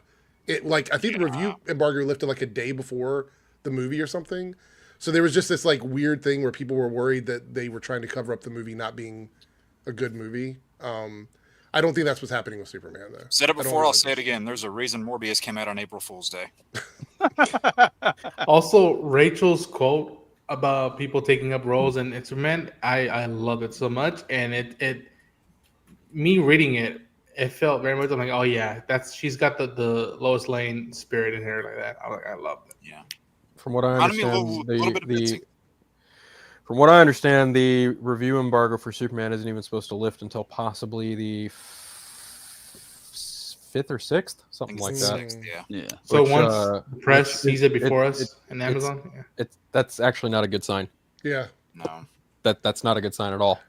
That's actually that's not good, because that in turn kind of shows a lack of faith in the film, which is unfortunate. But at the same time, well, it kind of tracks with what I heard, but that's neither here nor there. No, I'm really not shocked. I'm very curious to see what that Rotten Tomatoes score is going to wind up being. Not that I give a shit. I'm just very curious to see where exactly it's going to land, because we all know if it lands super high, we know that people are going to weaponize the fuck out of it to death and beat the shit out of it over, a prior version of Superman. And if it's low as fuck, then, well, vice versa. They're going to beat it regardless. But I think another, like, it's not a conversation we should have here, but I feel like Rotten Tomatoes has been a net negative to all viewing experiences for movies. Oh, there's no question about that. There's absolutely zero question about that. Yeah, no. Like, I feel like the high scores and the low scores just have ruined cinema for everybody. Oh, for sure. I'm not discounting that at all. I'm not disagreeing with that at all. I'm just saying I'm just very curious to see where it will land. Well, I mean, when you said not like I give a shit, I felt like we were in the same boat on that, because that's how I feel about it typically. Is like I'll look at it, but it doesn't really affect my opinion. Right. Like I saw the day I was gonna go see Aquaman and the Lost Kingdom, I saw the score and I was like, oh, well, that's unfortunate. And then I watched the movie and I was like, this was nowhere near that bad. Right. I mean, it wasn't great, but it wasn't like a 34% fucking rotten bad. No. I was like, this is stupid. It has effectively wrecked media literacy and conversation surrounding movies. And opening weekends for films. Like that's the big thing is like if the Rotten Tomatoes score comes out and it's low enough, people like literally I've had friends come over and we're like going through figuring out like what movie we're gonna watch, and they're on their phone immediately like, well, if it has this X score on, Rotten Tomatoes, I'm not going to watch it. And it's like, oh, God, here we go. Dude, ever since I looked on Rotten Tomatoes, the day I looked in there and saw that Sharknado had an 84, I said, okay, all of your credibility went out the window. Yeah, and like I know for when people go see the screening for the Amazon showings, it's like nobody's not going to be able to hold their mouth closed about talking about the movie. Like word's going to go out, especially for the public. From that perspective, that Tuesday or Wednesday, whenever that the 8th drops, it's just like There's no way. And that's normal time for the embargo to lift, is like the Right. Wednesday before a release. Because Tuesdays and Yeah, Wednesdays if are it's usually when the bad. screenings happen. Yeah. Yeah, if it's bad. I honestly It is think super late Rotten to wait till the week of. It's weird. I would really love, like, I don't think we should, like, necessarily, I'm not out here campaigning to get rid of stuff like Rotten Tomatoes and everything, but I feel like those scores should come out like after the opening weekend, so people can make up their own minds about a movie before they see the scores. Only because those things are so fucking easily manipulated. All of them. Yes. Metacritic, all of them. Google, all of it's easily manipulated. I don't trust the shit. I don't. I have a few critics that I personally will listen to, and a lot of times we agree to stuff. I might take their opinion for it, but overall, I'm going to decide to see a movie because I want to. But the vast majority of like casual viewers, they don't have the time nor money to be like, I'm just going to go to every superhero movie. They're not going to do that.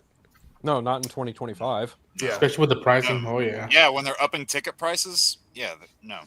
And look, like this month coming up is a fucking battleground for movies.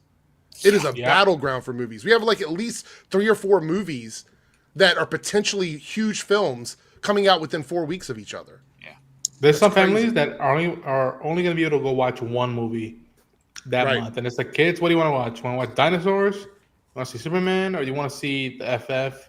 What do you want to see? Or Smurfs. Or Smurfs, yeah. Oh, if I had kids, I'd take them to see I Know What You Did Last Summer. Oh. And that's why I'm not a parent.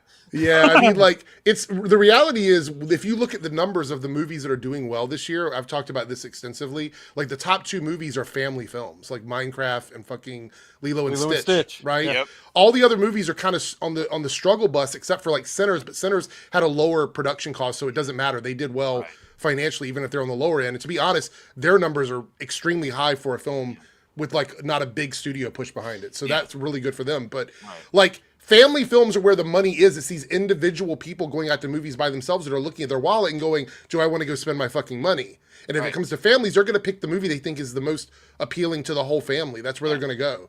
Because you buy 4 to 6 tickets when you go see a family movie. But that's what also raises the cost, like the sales. Like, that's why Minecraft did so well. You've got a family of 5 going to see that movie. They're buying 5 fucking tickets, whether they're kids' tickets or not, instead of going to like a movie where you're spending like your ticket for you and your date. Like, it's just, you got to put more asses in seats. And they're in a situation now where something like a mindless movie like Minecraft can come out that people are just going to see because it is a friendly movie for the whole family. That's a tough wall to be up against when you're going into July and you've got all these fucking movies coming out. Yeah. Huh? Well, it also that is a meme now with the whole chicken jockey bullshit. Yeah, there's that. But like to your point, it is going to be a battleground, and I've been saying this for a while. Jurassic World Rebirth number 7 is gonna come out, and then the very next weekend it's going to have its legs cut out by Superman, and then Superman is going to kind of fall once Fantastic Four happens. Like, and then we'll see who wins August because nothing comes out in August. So, right, and honestly, I think Fantastic Four has the best chance of winning because it comes out last. Right. Yeah. So people are making fun of Fantastic Four now too because of that Little Caesars commercial.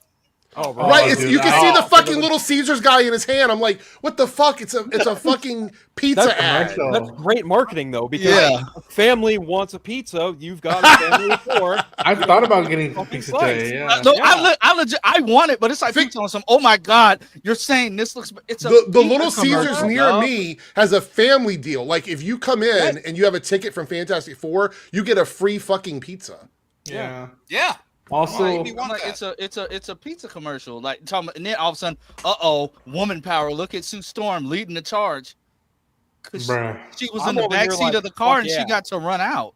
She jumped out the car first. How is that leading the charge? It's a pizza commercial. It's almost like she's part of the fucking team being marketed.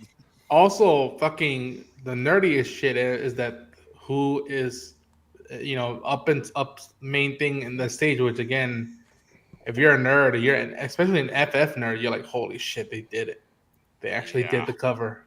Are you talking about Rancho? But I think that's obviously what they were doing with the commercial. They're like, we want to take this iconic cover and turn it into like a pizza commercial. Yep. Yeah. Like, who the fuck? No, somebody legitimately said, okay, MCU fans, who's copying who now? And put up a picture of the kaiju. Nobody's copying What? anybody. What? Kaijus is not a new concept, y'all. I hate to break it to the young. Who's ones. I mean, copying that- who? Lance, please tell me you're joking. Or No, did you Superman didn't see- copy Godzilla now and fucking You didn't see me. You didn't see me put. Okay, yeah. This post was King just dumb Kong? enough. This post was just dumb enough that I'm just gonna block your ass now. Like it was like I said. Are we serious? Are we legitimately serious right now? I'm gonna blow some of the people watching the stream's mind if they didn't realize this right now. Darkseid, Thanos, Green Arrow, Hawkeye. Water is wet. Exactly. Like Another it's, breaking. like we're worried about the wrong stuff. Like I just commented on one of my friends from I know her from high school. She put up status on some, oh my god, the Superman commercial just came on, and it's the line where he says, hey, eyes up here. He said, this movie is trash. Henry Cavill would never. If the line was written, that's what he said. would. Jesus Christ. What does that even mean? I mean, I'm not even a fan of that shot, and the line What does that delivery even has a little bit to mean? do with it, but that shot just looks fucking wonky. But I'm not gonna sit there and be like Henry Cavill would never. Well, that's a really stupid comparison. They're Like I said, if the line was written, he would. Like she's like, well, I'm just an MCU girly. I said, if you're an MCU fan, this was made by a MCU director. Yeah, he made arguably one of the better MCU movies. What's the? I'm not getting it. You're just putting out negative discourse. Telling me some I'm just used to the old DCU movies. Okay, those films were great. We're in a new era. You don't have a good argument. What film So was great? they said I just don't like the way the cinematics look. Like it's just so. It looks like a student film. I said, do all the films you watch look exactly the same? Okay, that's not even a smart comeback because student films look incredibly worse than that. Yeah, those people who pretend to be cinematography experts are fucking stupid. Like I studied film a little bit in college. I'm not an expert by any stretch of the imagination, but I also studied screenwriting. Like that's where I kind of come from when it comes to my criticisms of That's the any choice. of Yeah. it's a choice, and it's all it's entirely subjective. But man, to say like a student film would look better, I'm like, I don't know about that. It kind of depends on what kind of student film you're comparing it to. If a student film based off a fucking comic book, then you might actually have something. But a student film in general, that's a little bit of a stretch. IMO. Like hell, I went to film school, saw several student films. Hell, somebody I went to school with, even they made a student film that was directly inspired by a DC Comics character, The Question. They made a Question-inspired student film. And some of those ones I saw, granted, some were worse than others, but to try and make that comparison when they have no frame of reference whatsoever of what some of that actually looks like, it falls flat. And James said that he's wanted to tackle this project more through the lens of like, let me do a comic book movie instead of trying to make a movie that just happens to be about a comic book. It's just like, and honestly, we're watching all of these different trailers. We're watching them on our phones. We're watching them on our computers. Some people are throwing them up on their TV screens. Objectively, and this is not the case for everything, but a lot of stuff, the way things are filmed, that's why I highly recommend that new Rockstars video because it's not biased in anything, like at all. Like he kind of glazed Zack Snyder for a few minutes. I haven't watched it yet. I still haven't watched it. He literally explains the difference because he talked to his cinematographer, the guy that runs the cameras for New Rockstar stuff. He talked to him about the differences in each cameras that people use. And while yes, the cinematographer is the same guy that was on the Flash, he's also the same guy that was on Guardians of the Galaxy. Is it Henry Bram, I think? Yeah. Henry Bram. Yeah. He's the same guy. People are blaming, especially, this is the same cinematography for the Flash. Then you throw up a picture of the crappy CGI models that Andy Muschietti said was on purpose. That's not cinematography. That's just a crappy 3D model because they wanted to shoehorn some stuff in. That's a choice. That's not the same thing. Choices, yes. But I would, but then by that same token, I would then say that the lens choices for the Superman flying sequences that we've seen are not exactly the best either. They're not. They're not. They're not. Kind of resemble Adam Warlock. Yeah, it makes it look Kinda. wonky. Yeah. Yeah. it makes you look wonky, and it's not what you're used to seeing, because even and like the way the MCU handles flight. Sometimes if you're watching, when Carol Danvers came and got the Infinity Gauntlet and she flew off, it wasn't a big burst of speed as juxtaposed against what Zack Snyder did every time Henry Cavill took off. Yeah. For all the flaws the Marvels had as a film, the flying in it wasn't. Yeah. Any like, I liked it. I like that movie. It's not the best in the catalog, but it's a fun time. It's a very well-made movie, all things considered. I think Nia DaCosta did the best she could with what she had, but I also think that film got destroyed to shit in the editing bay too. Yeah. And she said as much though. Like, I know. Oh, I know. Yeah, she said it wasn't her movie. And if people want this stuff to look exactly like this, like the last thing or the previous thing, then people really don't have the range that I hope people do, especially when it comes to building out your universe. Like, it's like, he can't shoot it like Zach does, and Zach can't shoot it like he does, and they shouldn't do it the same way. That's the point of having your own stamp. This is his style, that's his style, and especially when you're building out a universe, you don't want stuff to look exactly like Superman, and you don't want stuff to look exactly like the Batman. That's the whole point of this stuff. Is like there's different ingredients for you to try out this universe. Yeah, I get your point, but at the same time, like, I'm not saying I need Superman flying to look like either Zack Snyder all the time or look like the Russo brothers or like Nia DaCosta in the Marvels. Like, I'm not saying I need flying to look like that all the time. I'm saying that there are certain shots that are being used when it comes to characters flying that I just flat out don't fucking like. They did it in Guardians 3 with Adam Warlock. They did it in Black Adam. They did it in Blue Beetle. It's that front facial. It's that fisheye. It's not a good shot. It's not. It's not. It distorts your face. Yes, and it's just It just looks weird. It's a bad fucking creative choice. It makes me wonder if that's going to be in Supergirl. It might be, and that would be kind of a shame. I'm not going to lie to you, but you know what? James Gunn isn't directing that movie. We have no idea what kind of shit Craig Gillespie's going to do with that. Yeah, and he said man. And the fact also, he said there's that, like, this that people don't get. Like, okay, James is pulling. Fuck yeah, shutty mallet. Anyway, what? What? But it's also proven that James is pulling from different things. So people saying like, "Oh, this has never happened before." Expand your media, because half of you just became quote unquote fans last night. So there's that. Don't call those people fans. Yeah, like, I mean, I completely forgot about that shot in the animated series.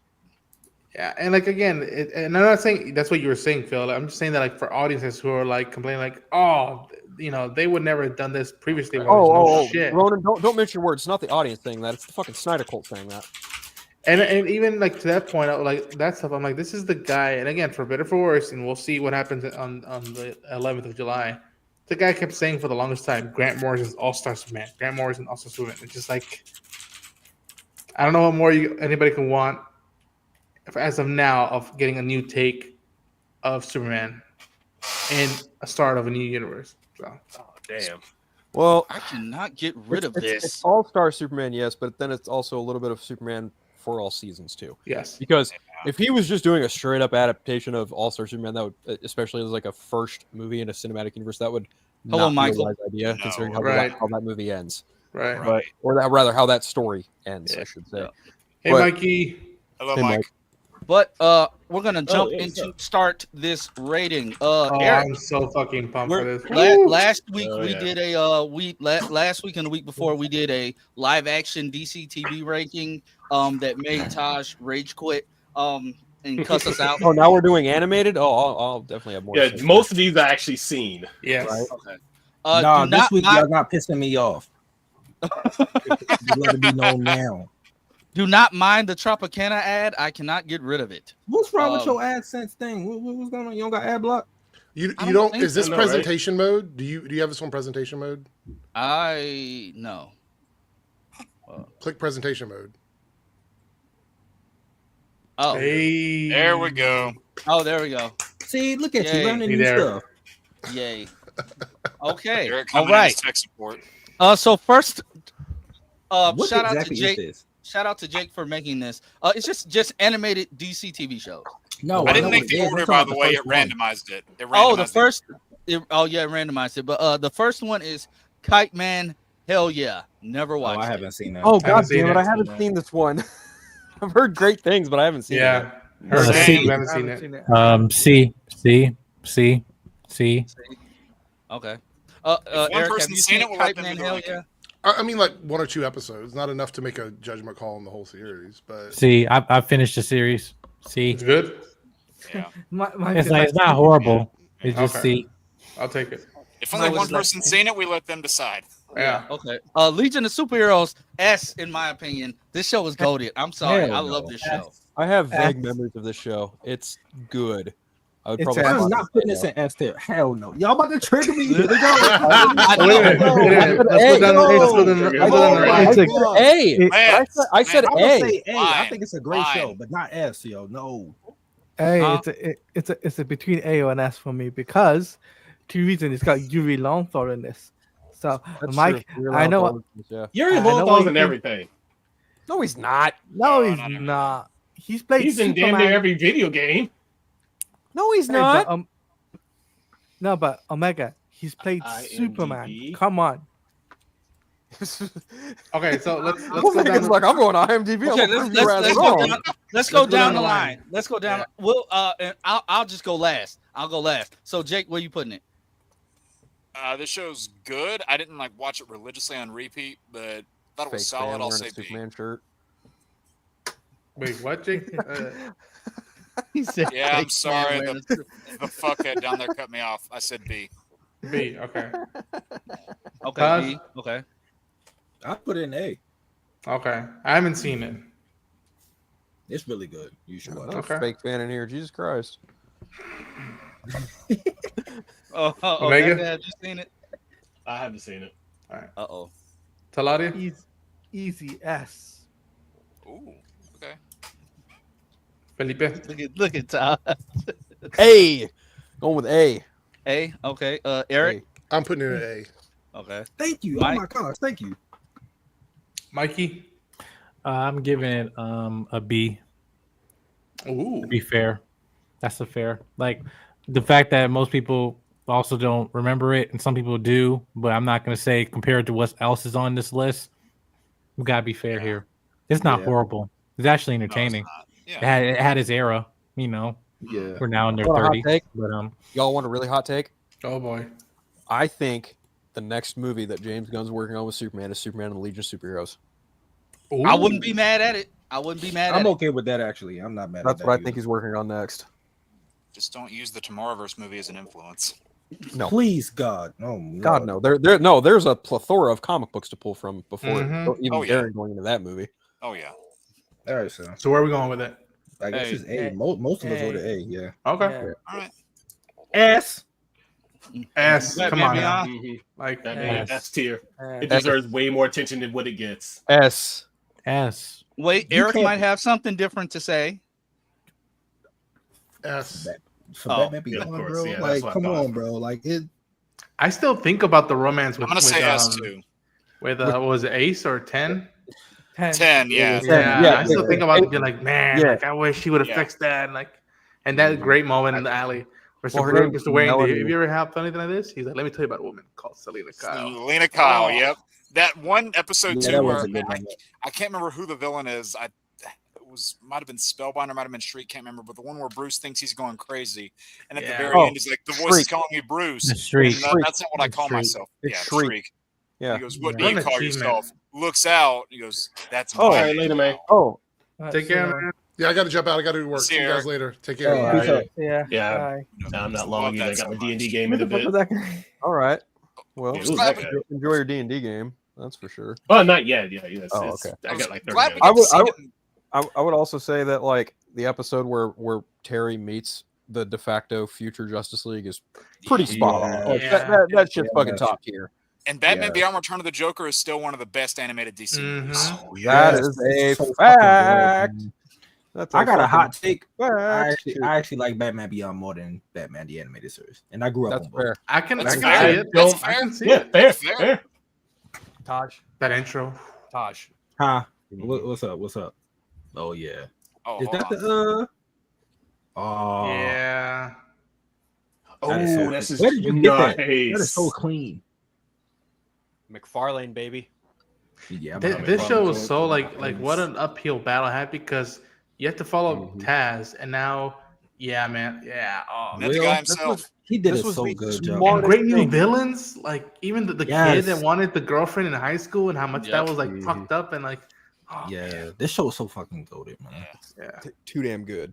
Yes. Batman fans who say this show doesn't count or it shouldn't matter, Blasphemy. Fuck They're you. not Batman. Also, fans. Manny, I agree.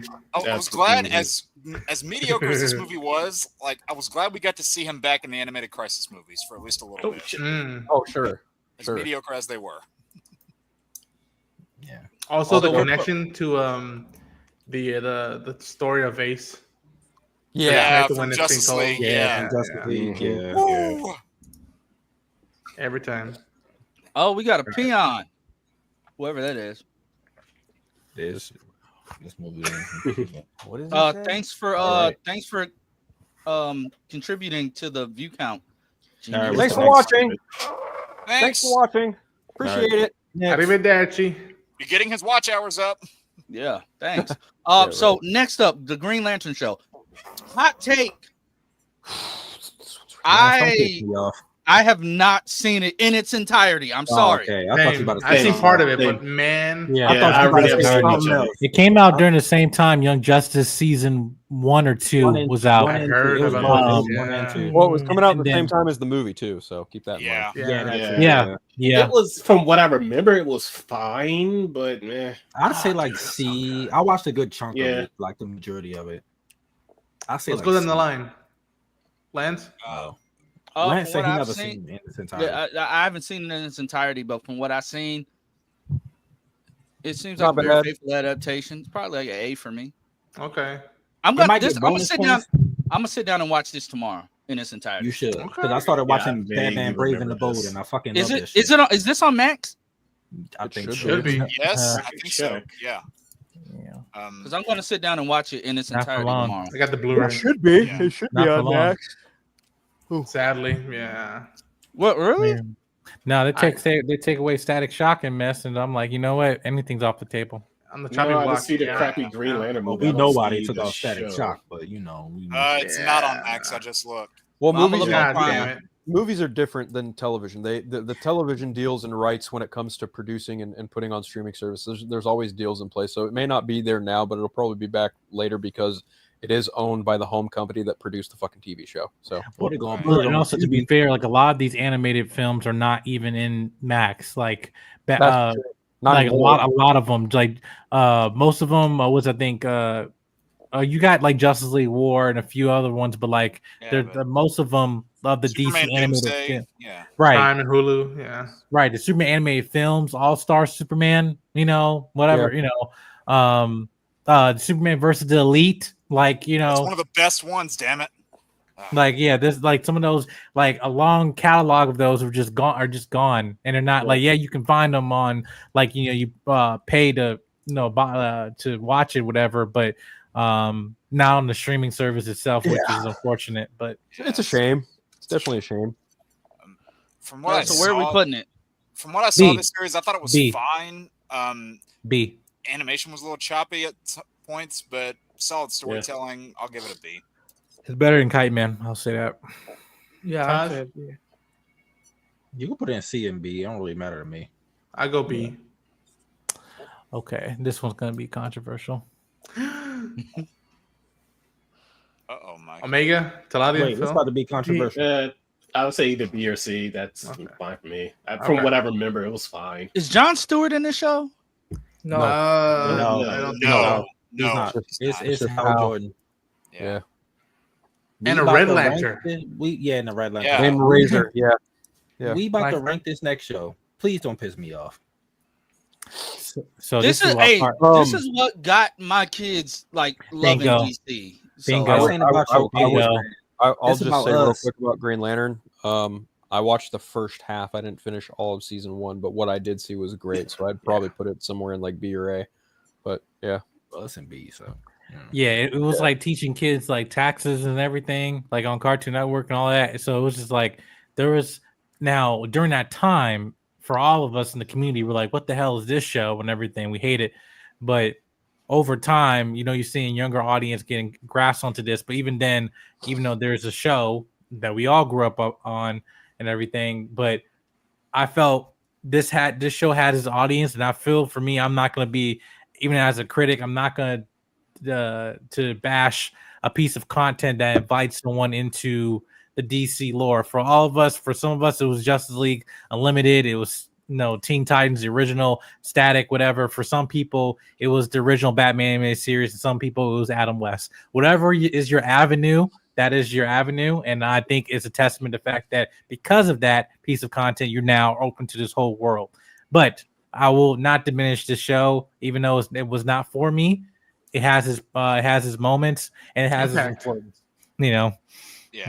And it's still ongoing. Their movie was great. They got a movie. The movie was actually it was surprisingly good. Yeah, you got Nick Cage as Superman in that one. Yeah, and it's one of these shows that's still going.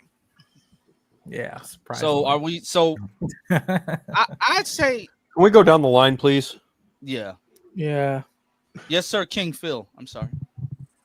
For me, I'd say, just to be fair, I say B or A. It's not terrible.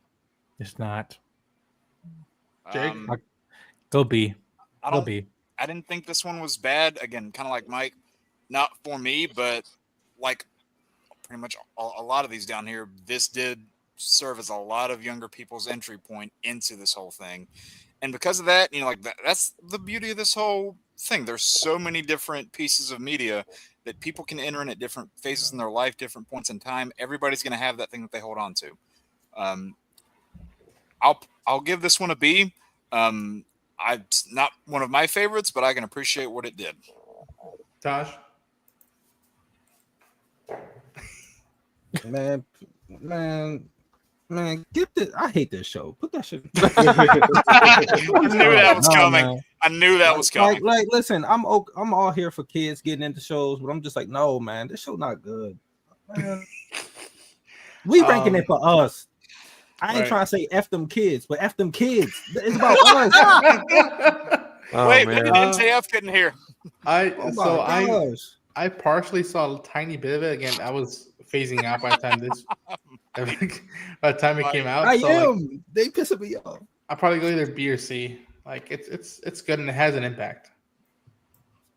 Omega? The animation wise, I want to give it a C, but the writing I want to give it an A. So I guess they'll cancel it out and just go with the B. Look, the writing wise, it was funny. I did not want to like this show at all. Animation wise, this thing was like a C or a D. Someone screenshot that. Hey, Teen Titans. Oh, Jesus Christ, Mike. Yay.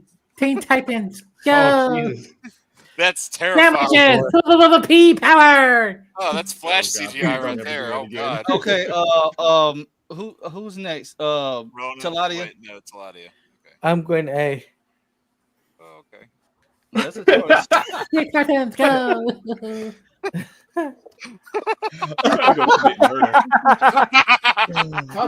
Phil. Teen Titans. Go. I'm gonna go with, honestly, like,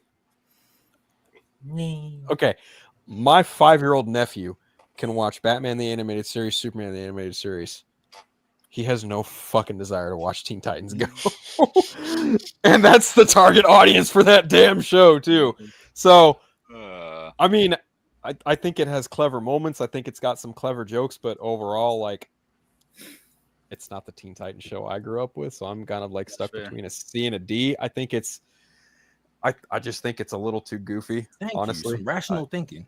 I just when they did Weird Al Yankovic's Dark Side, I was like, all right, this is. Oh yeah. Oh God. Yeah. Yeah. Right. And I also think that this show, like, kind of spawned a small wave of shows that were meant to be like it, like Thundercats Roar and a bunch of other shit, and I was just like, God. Oh my God, yeah, this is just not good. Like, okay, way back when Adventure Time came out, it made cartoons stupider, And I feel like Teen Titans Go just kind of amplified that a little bit because I actually that's like the thing. Like when you actually watch Adventure Time and actually follow the overarching story, it's really fucking good. Nope. But the animation is ass though. Yeah. Yes, that I will agree with. The animation is it's like these garbage. animations have terrible animation, but like if you actually listen to the storyline, it's like this is actually really fucking good. That's subjective and debatable. Yeah, because Marvel even had their own version of this show. Because what was it, like the Marvel Superhero Squad? Marvel Superhero Squad. Man, listen, why I had to stick in the theme song in my head, bro. Man, that's one of Well, yeah, I'm saved the day. I'm kind of leaning towards C. Yeah, I guess I'm sticking with C. Like, I get it. I get the appeal. I just don't think it's like worth the appeal. If that makes any sense. All right. You're welcome, Taj. I appreciate it, Phil. You feel me? So okay, so we're just gonna say C to be fair. All right. That's fair. That's Taj, fair. Taj the whole time was like this. I'm here to tell you right now, we don't care. We care. Right. That's right. That's right. We don't care. Okay, so next up is Crypto the Super Dog. For me, this was my this was my childhood. Did we skip one? What? No, I think we're No, we didn't skip. We haven't skipped it. We haven't skipped Okay, it. my bad. So I'm gonna put Crypto in A. I loved Crypto. I just didn't like how they put him with like some random. Maybe it was a thing with not being able to use Superman or something back then. But like, I thought the show was cool. They had Ace in it. Wasn't Streaky in it? Yeah, Streaky was in it. Yeah. So yeah, like this show was always good to me as a kid. So I'm put Crypto in A. I enjoyed it. It was I have vague memories of it, but I knew like again it was years ago. But I like the Ace being part of the show is my favorite part about it. But yeah, I also now to be fair, I wish now there's different. If my memory serves me correctly, I believe this is a different breed than West the One and James Gunn. Correct? Yes. Yeah. Okay. All right. Because I just remember Crypto being just a different, different breed dog, whatever. But again, I don't have no preference, but yeah, no, this show was good at its time. So yeah, I mean, this follows the more traditional look of Crypto looking like a Labrador as opposed to the type of dog Ozu is. Weird terrier thing that's there. Right, exactly. No, we're going down the line. Go on, Jake. So this wasn't a show I watched a lot. I think I only saw it through one time. Kind of like Mike said, Ace being in there was a big highlight. And I can't even remember the name of the kid that was there because they weren't using Superman. I can't remember the fucking owner's name, but thought the super animals themselves that were in that show, or the animal heroes, whatever you want to call it, they had a fun dynamic. But again, my memories in this one are kind of vague. I'll say it's B though, because I think I only watched it through once, maybe twice, but it was solid for what it was. Okay. Taj Al Ghul. Oh, I'll put it in B. I enjoyed the hell out this show as a kid. I loved it. Never saw it. Damn. I was a bit too old for this show when it came out. It just wasn't for me. I didn't think it was a bad show. It just wasn't for me. I say it was either a solid B. Sometimes I forget how old Omega actually is. Yeah. Yeah. I'm not even trying to be an asshole. Sometimes I genuinely forget because he looks just like us. He's fucking young and shit. Mm-hmm. Yeah, y'all just don't see these grays coming in. It's a black thing. It's a black thing. Taladia? Yeah. I'm gonna say it's a B. Okay. So was that more B's than A? Phil, you gave it a. I didn't give anything honestly. Okay. The reason being is because I haven't really seen too much of it. I only ever remember watching like a handful of episodes, and even then, I know distinctly I remember watching an episode with Ace in it, and I was like, "Oh, this is cool," but I don't have like a large frame of reference, so I haven't seen it. But I'm outvoted either way. So whatever you guys want to put it in whatever you want. I say we got more B's than anything. Yeah, just put it in Which B. is not a bad rating. Yeah, it's not bad at all. Superhero girls. I'm not. Hey, judge your mama. Don't judge me. I like this show. This show is freaking hilarious to me, and it dives into a lot of DC lore. So I'm gonna put it in B. But I have 4 little girls. Okay, I'm Why forced to Crypto watch on some A? of this We stuff. just said I Of got anyone here, I thought I your put it in opinion B. of anyone here, your opinion on the matter is the most valid of all of ours. I was about to say, I was about to yeah, say, yeah. yeah, you got daughters, so Yeah, Yeah. like I've watched this That- show religiously, and honestly, it had me locked in. Like I was locked in a few times. It's well written. It's very well written. Mike, are you all right? I never seen it, so y'all got this one on. same. Never seen it. Although I think it has Jessica Cruz in it. Yep. Yeah, I think so. Yeah. Don't your nose hair? So I haven't seen this myself. My 10-year-old niece loves it. And I thought it was gonna say sister. she's not that little, but kind of like Lance said, if it dives into bits of DC lore, that's something I can always appreciate, where they explore kind of unexplored corners. But I haven't seen too much of it myself to give it a rating, so I'll just go haven't seen. Omega? Oh, Omega. This is the first I even heard of the show. Never seen Like, it. I'm too old for this shit. Lottie? I'm gonna give it a C. Okay. Phil?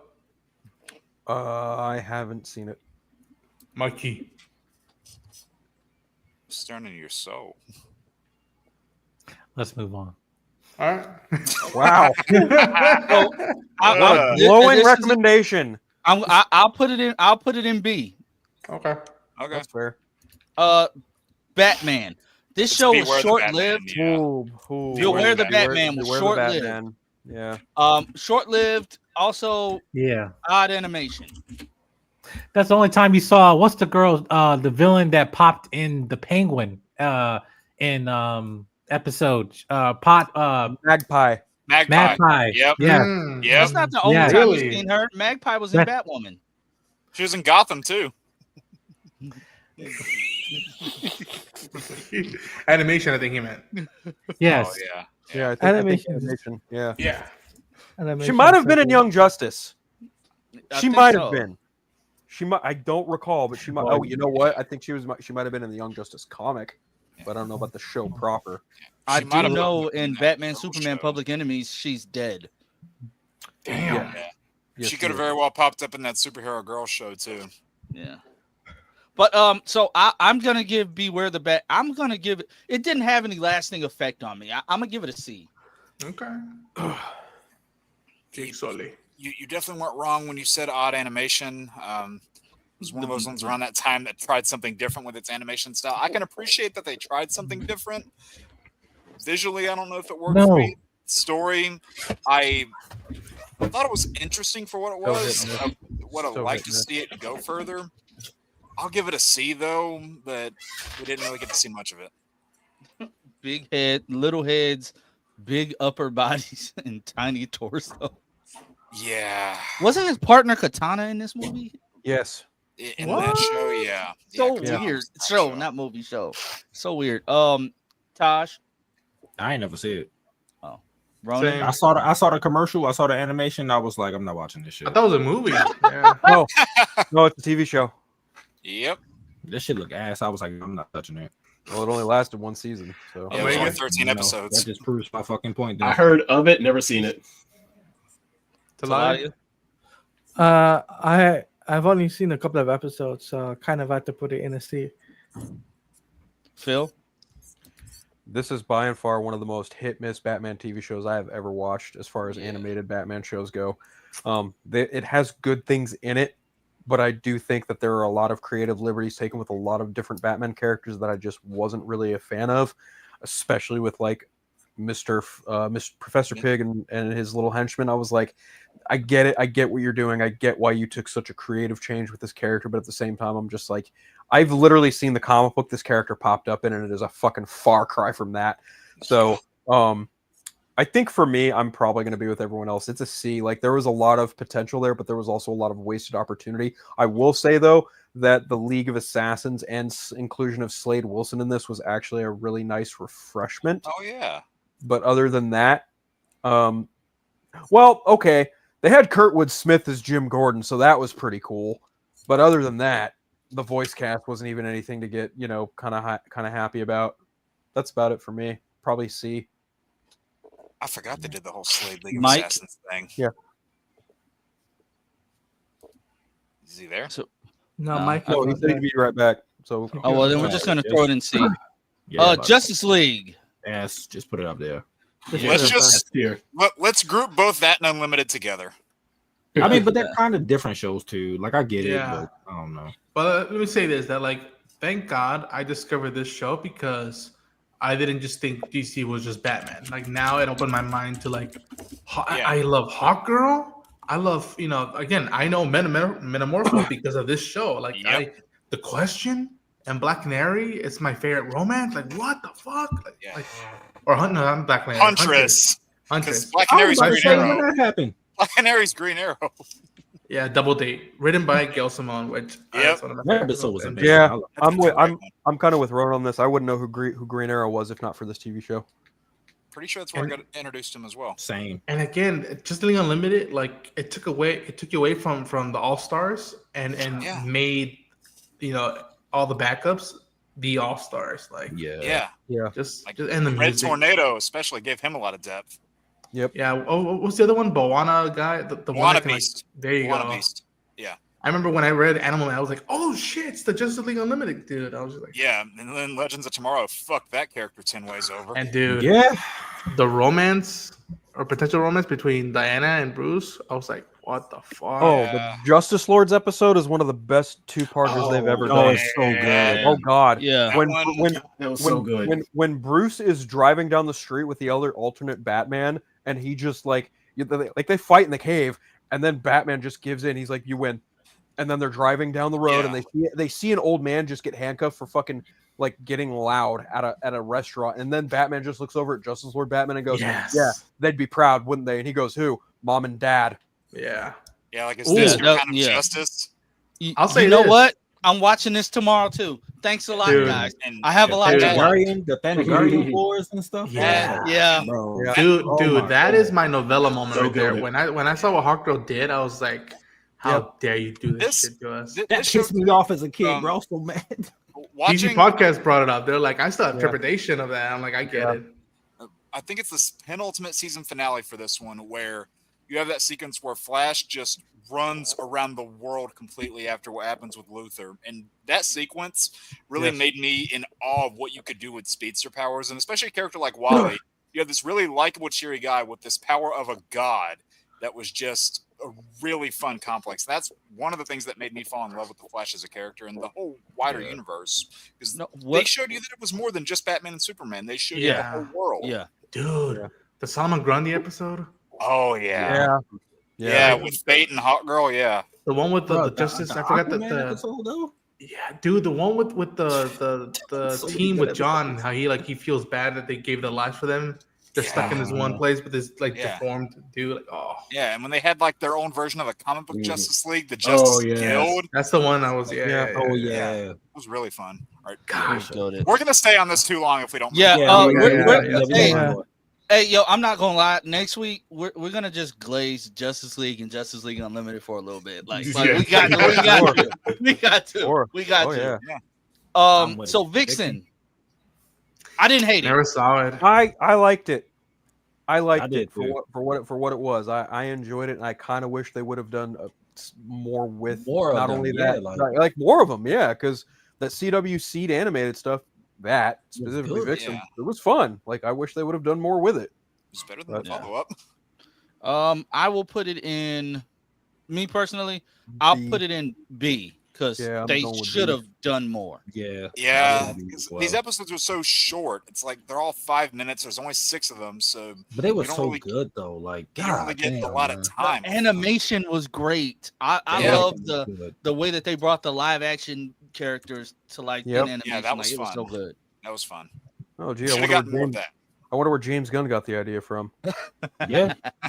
Also, I'll say this, not but the character Vixen in Just the League, that was an awakening. Oh God. Yeah. Oh yeah. That was an awakening. Oh yeah. Man, she Her had and young Cersei. thighs looking a certain way, man. Mhm. That's all I'm saying. She She definitely had Jon Stewart looking some kind of way. That's for damn Yep. sure. Yep. He was stuck Shoot between two streaks. baddies, man. Hawk Girl and man, Vixen, like my both dude, of them. my man. Everyone thinks into the elevator with the dress on. Shooting streaks. everyone thinks Batman gets ass in the DCU. I forward you to Jon Stewart of the DCAU. Homeboy Yes. probably gets more ass than Batman. I mean, Oliver Queen pulled Black Canary. Enough said. That's true. That's That's one true. woman. Yeah, that's one dude. woman. But the way That's Bruce one Timm woman. designed it, that was He knew what he was doing. She was bad. But And it was Justice Morena League Baccarat. action. What are we doing with Justice League action? I thought it was cool. Down the I line. thought it was cool for what it was, but I never saw it, so I've seen it, so I give it a B. B, Taladia? Okay. Yeah. Phil? I liked what I saw. I think it serves as a fun spiritual successor to Justice League and Unlimited, but I don't think it quite reaches that same height. So I would probably get it like a very high B, being nice. Yeah. Okay. Jake, did you say anything? No, I didn't. Okay, go for it. Probably go with B on this one as well. It tries to capture that same sort of dynamic that we got from the Trinity in those Timverse cartoons. It doesn't fully succeed, but I do like what it's going for. They did get Conroy back, so love that he was. And Daly or Newburn, they got one of them back. I think it was Newburn. I think. Yeah, I don't know if they got Susan back, but I don't remember. But solid for what it was. I'd probably give it a B. I didn't rewatch it a whole lot, but Plastic Man was fun in the cartoon. Yes. Yeah, I'll say B. okay, so B it is. Okay, down the Ooh, line. I can't wait for this one. Down the line, Creature Commandos. I personally I liked it. I like Creature Commandos. So I'll give it an A. Okay. I'm not gonna say S tier because Phil's gonna jump through the phone and whoop my ass. Well, I'm gonna jump to the phone too, goddamn it, because the hell no. Okay, Jake. So I like this for what it was. I like how through every episode you saw the main story unfolding, and then the B plot was kind of the origin for every character. I like that style that they took, doing all sorts of world building at the same time, showing you places like Star City, Bloodhaven, and numerous others. Just kind of introducing more characters, showing it's a lived-in world beyond just the core, monsters that we're following. I really liked it. The one thing that I still don't think worked for me, I might need to rewatch it, but the villain, Alana Rostovich, I didn't get a lot from in this series. I feel like the stuff around her, you didn't really get a sense of why she was doing what she was doing. So it's like, you never really felt, oh, why do we really need to stop her? And you did. It kind of just felt like a generic villain, like your generic villain of the week. So I didn't really feel a lot with that character, but the Phosphorus episode was a big standout for me. The Nina Mazursky episode, the end, that one really hit home in a lot of areas and showed you how fucked the justice system can be sometimes. So they really hit a lot of areas close to home. So I'll give it an A, but because of all that stuff with the villain, that's why it's not going an S. Taj? I'll put it in B. I enjoyed it, but that's probably it for me. The Weasel episode was my favorite episode. Oh yeah, that shit was so fucking sad, bro. Yeah. So this is the hot take where I think people are gonna go after me, but yeah, I think it's S tier. I really fucking love this show, and Ronan, have you checked your temperature lately? I'm in Arizona. I am in Arizona, so it might be the weather. But it's Thanks, Maddie. It's dude. This. It was such a blast, not just as a YouTuber who watches stuff, but I was just like, man, I'm learning so much more stuff about the DC that I didn't know beforehand, and there was stuff that I was picking up. I was like, oh, I know what that means. I know what this means, and new characters with a cast that is, you could steal and just run to the bank with this amazing cast, and it was one of the best things I got to do as a YouTuber, and killer intro song, hell of a soundtrack, and it was heartbreaking and funny. I mean, the fucking sex scene between Flag and the princess just be like, give him a minute, it's just kind of going out like, no, not yet. And yeah, there was so much. I could say that probably the Weasel episode might be the GI robot probably is my favorite episode. The Weasel one is probably the most tragic one along with Nina's, but yeah, I can talk about it for days, but yeah. Omega.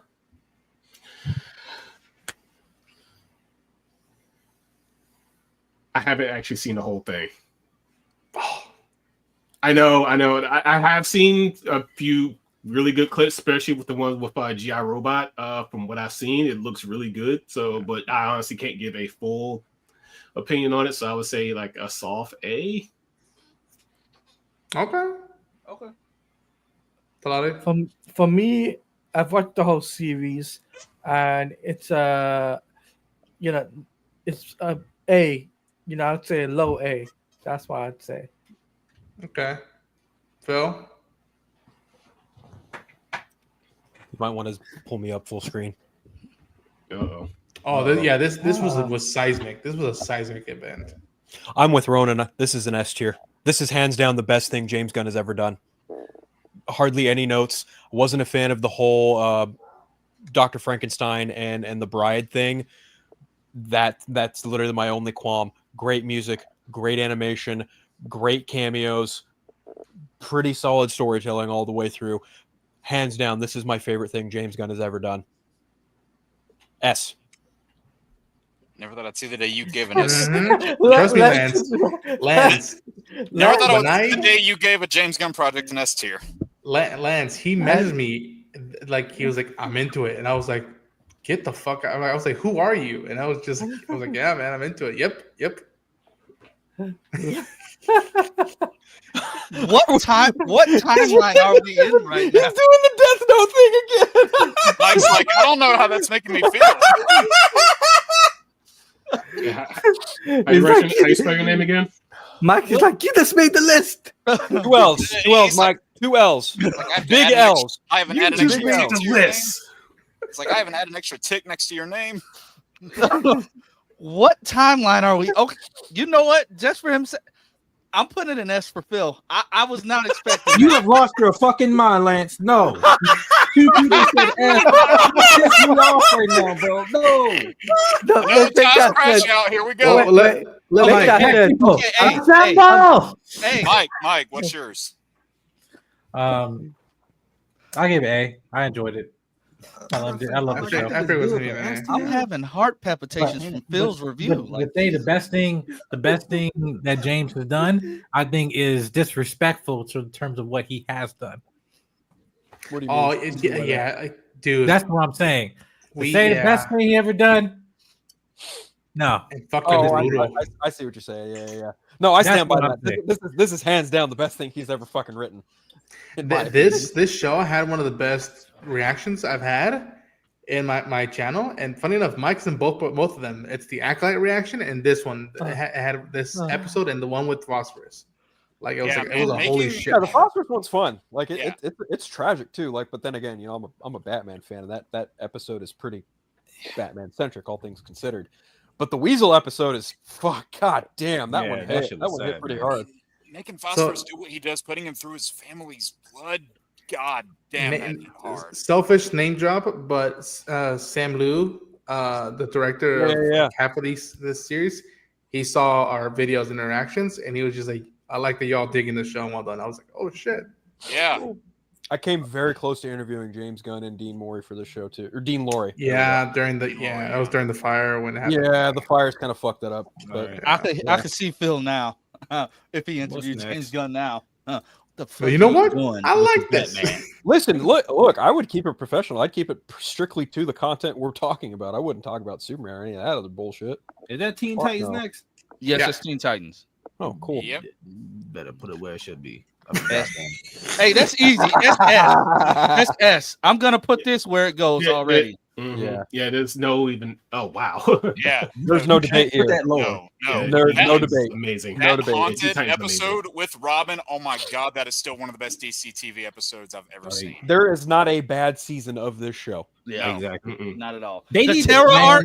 The Terra Yeah, arc. Oh went to God, Terra Tokyo. was so They good. went to Oh, man, Tokyo. fuck Yeah. Tara, bro. I hate her.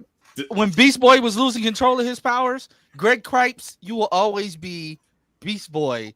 In anything that I read, anything that I see, I hear your voice as Beast Boy. Like you will always be. I heard Beast Boy. friends of mine who are into Teen Titans that like because of that show they got into Raven and that's why they got into emo girls that like Yeah, That's right. that and then like on Yeah, the you Marvel have to side, understand. you had Rogue as an emo on the Marvel side at that time. But like that show itself, on paper, did everything that we will criticize today of reinventing the actual brand and stuff based off the comics, because you actually made all of these characters freaking memes. You had, Robin being the true cool guy. You had Cyborg being the muscle of the group, but at the same time, like he still is the big brother of the entire group. Raven is emo, but yet had traumatic past.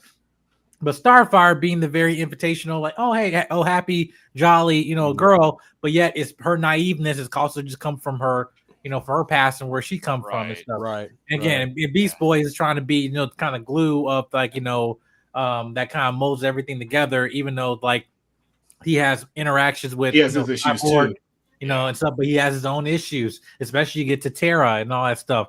And I hope, even though they had it on paper, they had it in the Titans show, but it didn't deliver in terms of execution. I hope they do in the movie that they use this show archetype as the foundation. I'm not trying to say make a cartoon into a movie. No, they already have a movie for Teen Titans. Go to Tokyo. They already have that. That's true.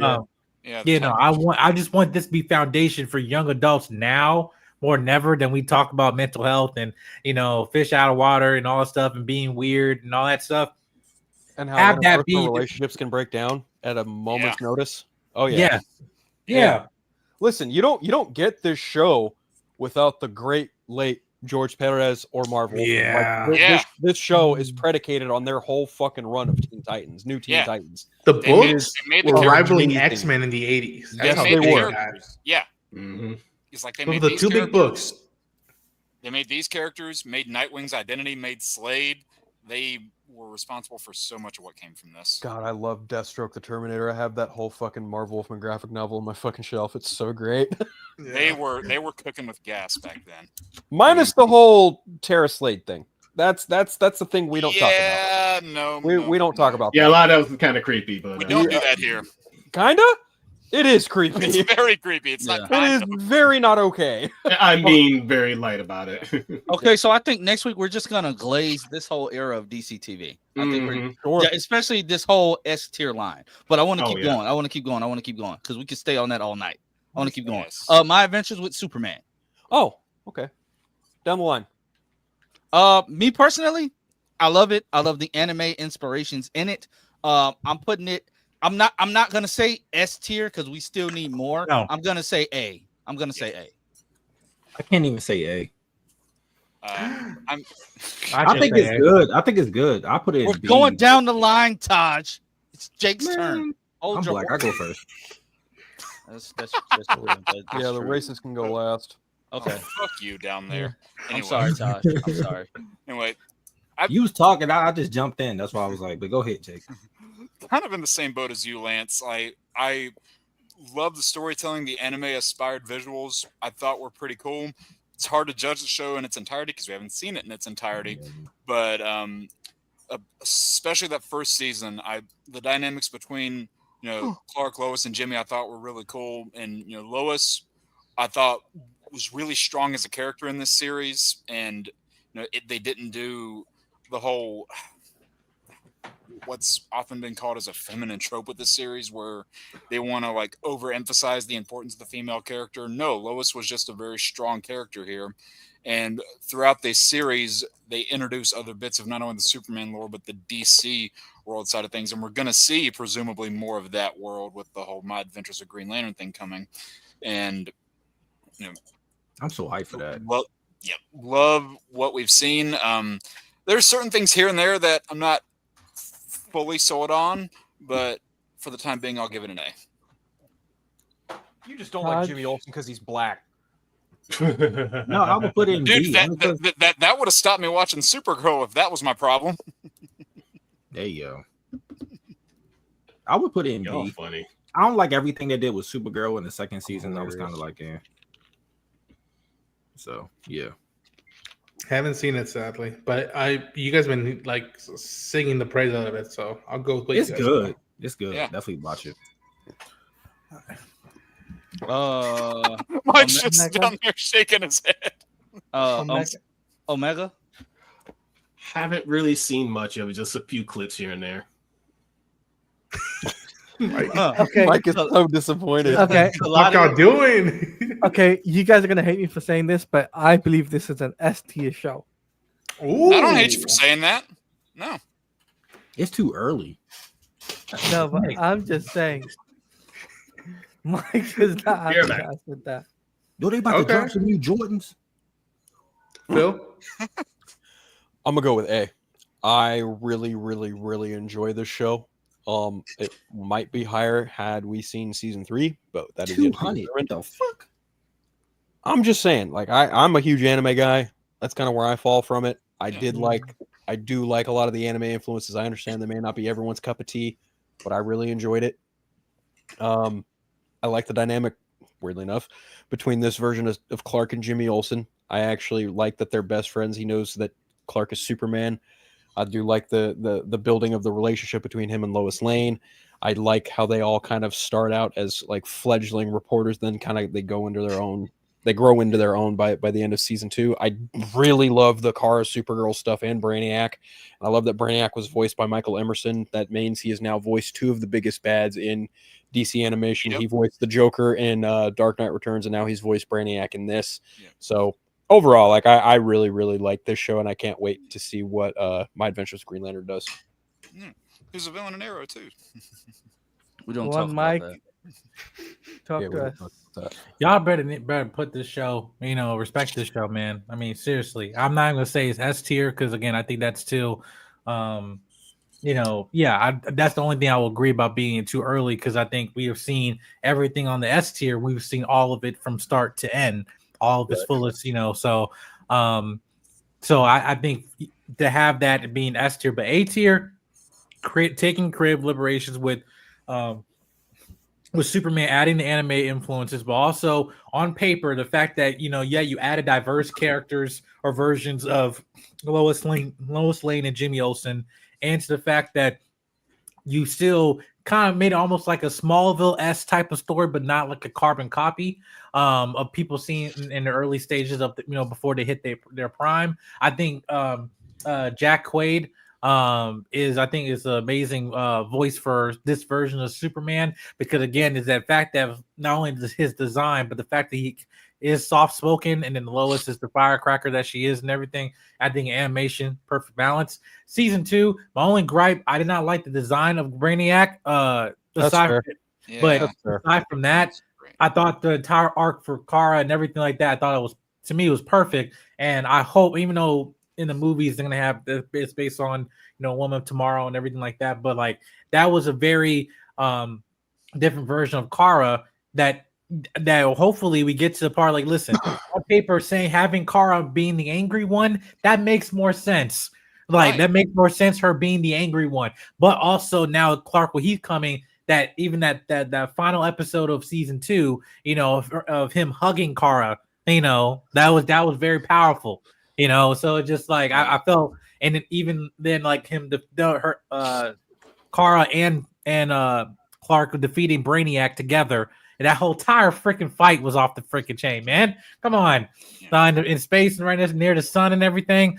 But yeah, and My Adventures with Green Lantern, this hopefully will open areas for others, properties to come in. I don't know. My Adventures with Wonder Woman, I don't know. With Cassie, I don't know. Maybe. I don't know, or Donna Troy. Who knows? Dude, Kara having the edge makes so much sense because you would think that someone who saw their entire planet disintegrate would have that kind of edge. Yeah. But we got to mention the Council of Lois Lane. That was pretty cool.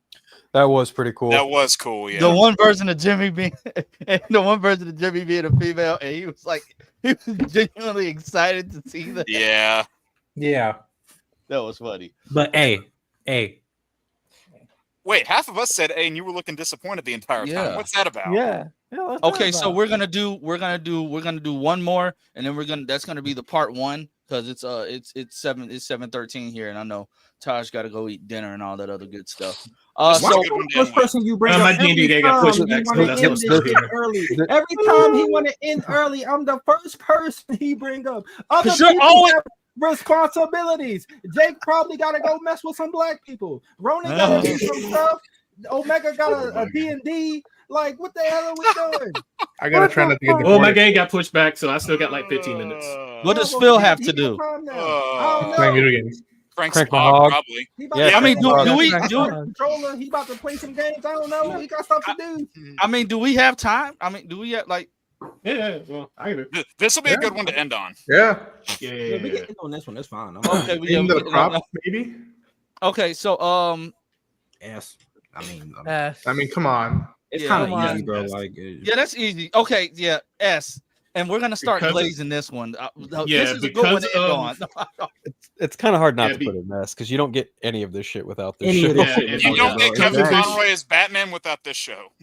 No, it's because of this show is how I discovered I Bruce wouldn't Timm put it in and front end of up Batman buying one of Beyond. his art books. I'm I covering up so the envy you, Narnia. Omega. Man, that book.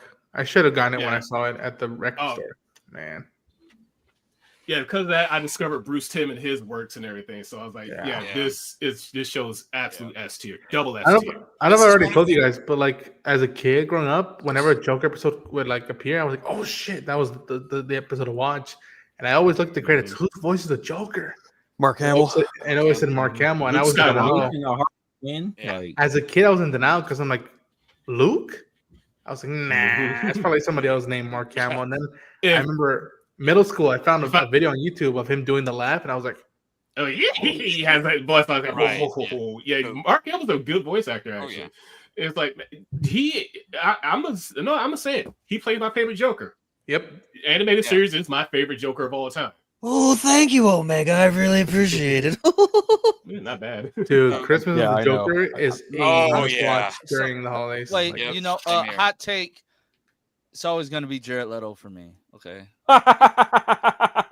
Get up, Get the fuck out. get up. Just leave. Uh, How do I ban someone from the whole thing? the whole but no, like this. I said, dog, what was that laugh? Like you Also, sound like this- you're. I Fuck 'em. Sound can like he's see trying this. to push something out. No, this is I one of know, those animated adaptations that there are a lot of people that see this as being kind of just the definitive version of these characters, even surpassing the comics. Like this Mhm. and X-Men 90s fall into that category. Some people Yeah. can argue Spider-Man, maybe, but this is just it defined a lot of things that we know in DC because a lot of writers and people involved from this work for DC Comics now, and they've been in this With industry for so long. So Yeah. got to give it that. Also, I think that the show spawned off probably the two. I mean, it's debatable, but like two of the best Batman movies come from this era. You know, Mask of Yeah. the Phantasm and Return of the Sub-Zero. Joker, and it's just like, yeah. like it all links back to this. And And What? No, Sub-Zero. no love for no love. Absolutely no love for Sub-Zero, I was Mystery of about the to say Batwoman. Sub-Zero. no, What the fuck, Ronan? I What the fuck, love that Ronan? movie as well. I just What I the prefer fuck, the first Ronan? two over that one.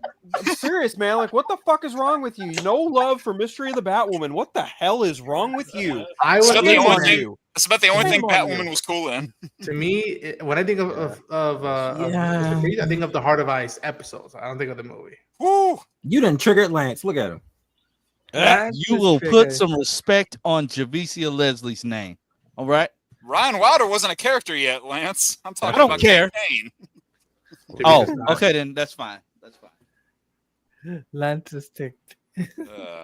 Okay, but I think that's a good one to end on. We will pick up next week. But seeing that I doubt any huge news is gonna come out before then. Let's plan for next week to just glaze this entire like first level. Like I want to talk about these shows that were our childhoods. Like we can spend a few minutes on that and then finish the tier ranking and then spend more minutes talking about that. Like There's probably going to be two more that go up there.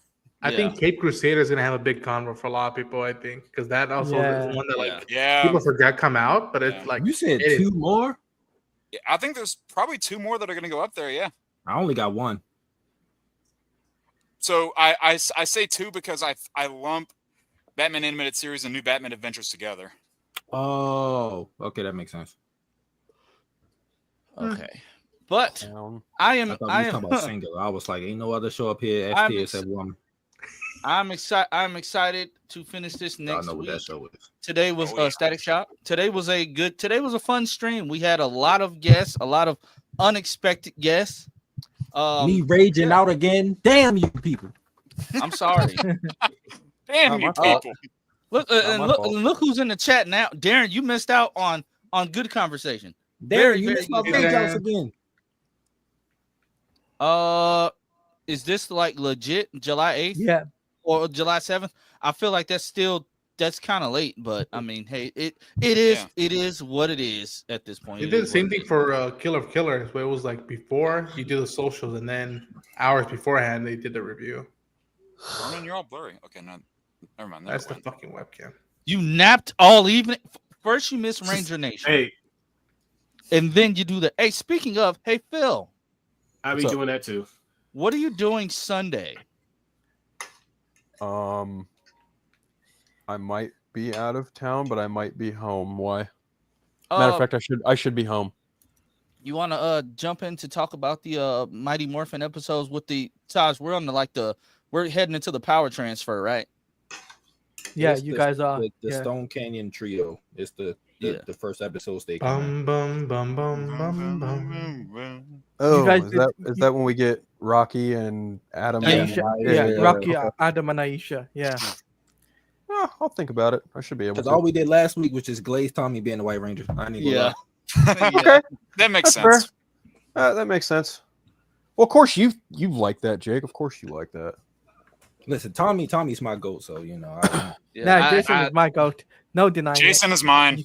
Yikes! Fight me on that. Oh my gosh! Like Kimberly was my love. Y'all didn't think Jason was a little stiff with the way he talked? You know, I got a lot of people I got to block now because this is insane.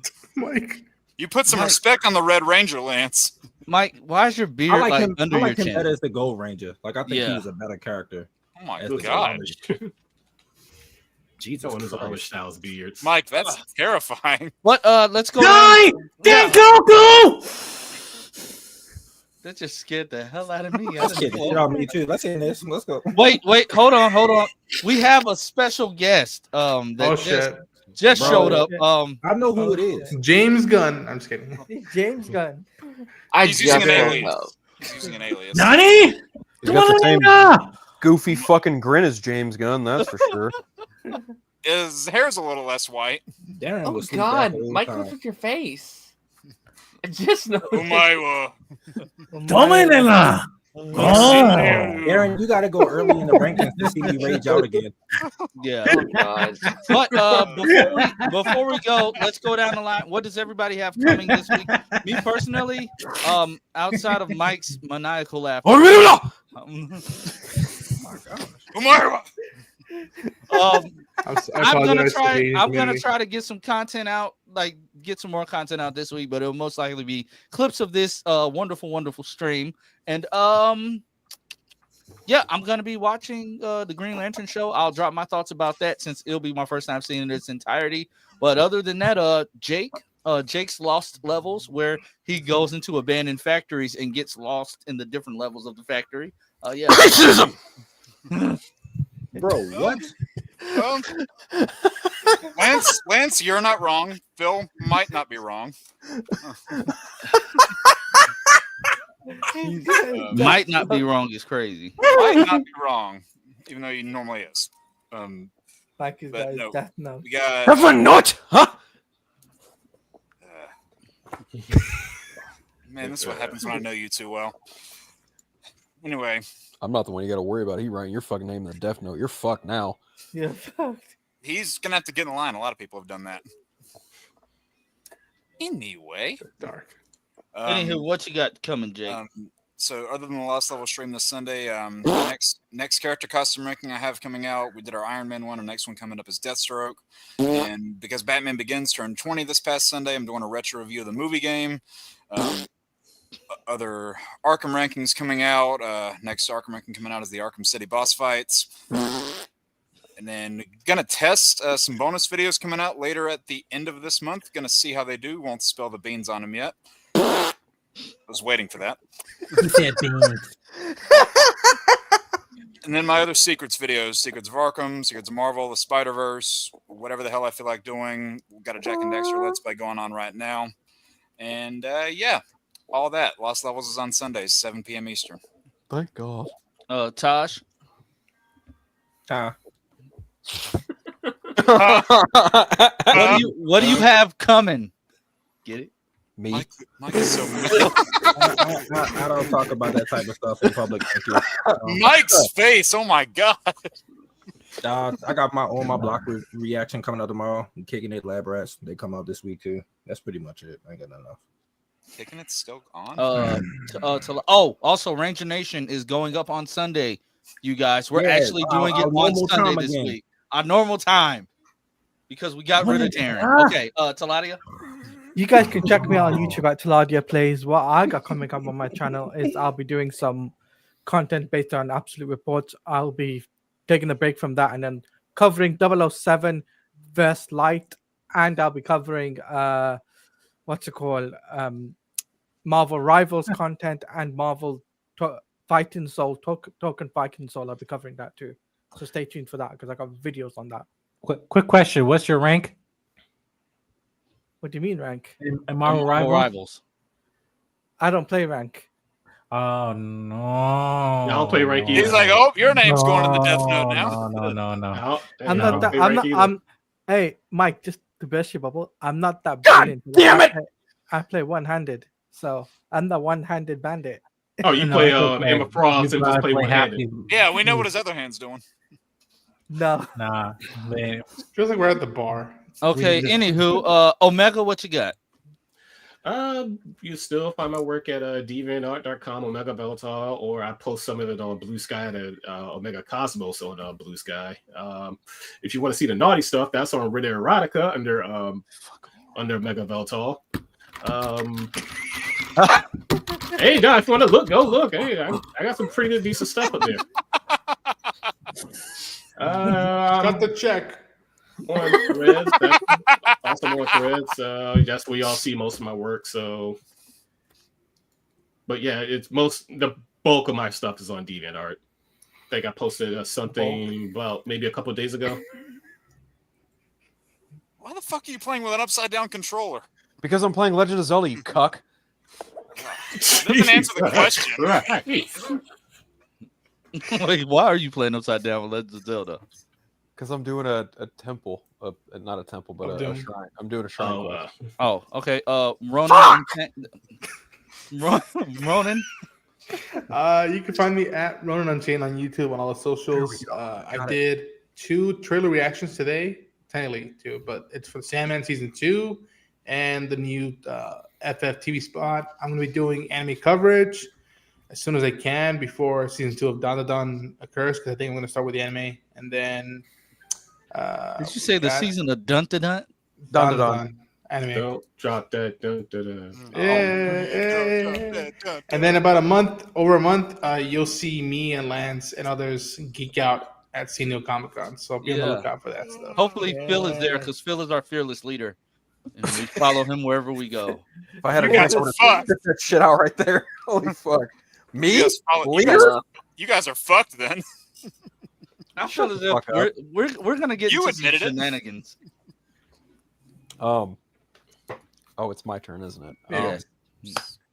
So 5 minutes later, new episode of The Eternal Night just dropped yesterday. Me and my buddy Phil Walsh from Phil with the Movies talked about Batman Begins for the 20 years. We also talked about Batman Forever briefly, as well as that Rolling Stone article. Mostly just the Batman stuff with that, because it is a Batman podcast.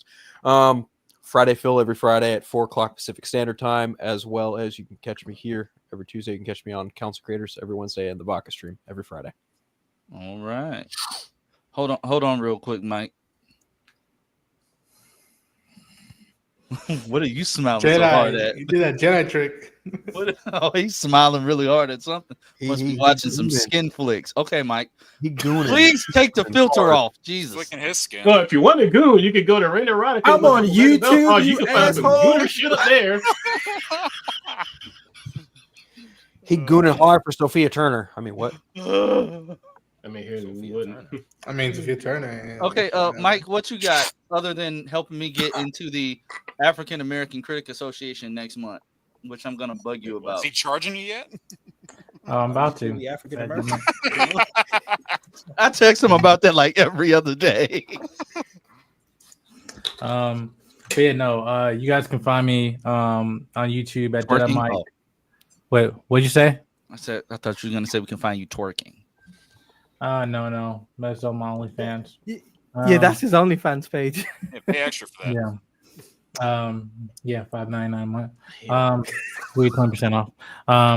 But and after a full month to be 20. But Jesus, charge interest. But you can find me on YouTube, on Instagram, everything at Jedi Mike 7. Brought to you by Solo Media. I actually be getting back posting this week and next week. I got at least 2 offers now. So behind the scenes and everything. Yeah. So that's paying me at least 20 grand more than what I was making before. So and it also gives me flexibility to do all this and everything. To offer 1 day remote a week. So so all of it and other benefits and everything. So yeah, I appreciate you guys reaching out and stuff like that. I'm glad it wasn't a long period, but again, it's life and life happens. But good thing you have people, that check on you and everything. So I appreciate y'all. But we don't got people, man. We got family. Of course, man. Exactly. We got your back. Where's Vin Exactly. Diesel? And I got an interview with Ironheart next week. I can't tell you who. You just got to find out. Oh. But yes. Disco. Yeah, that'll be next Tuesday. So yeah. And I got an interview with True Intelligence 4. It's overdue. I haven't posted yet, but it's from Life of Chuck. From Life of Chuck.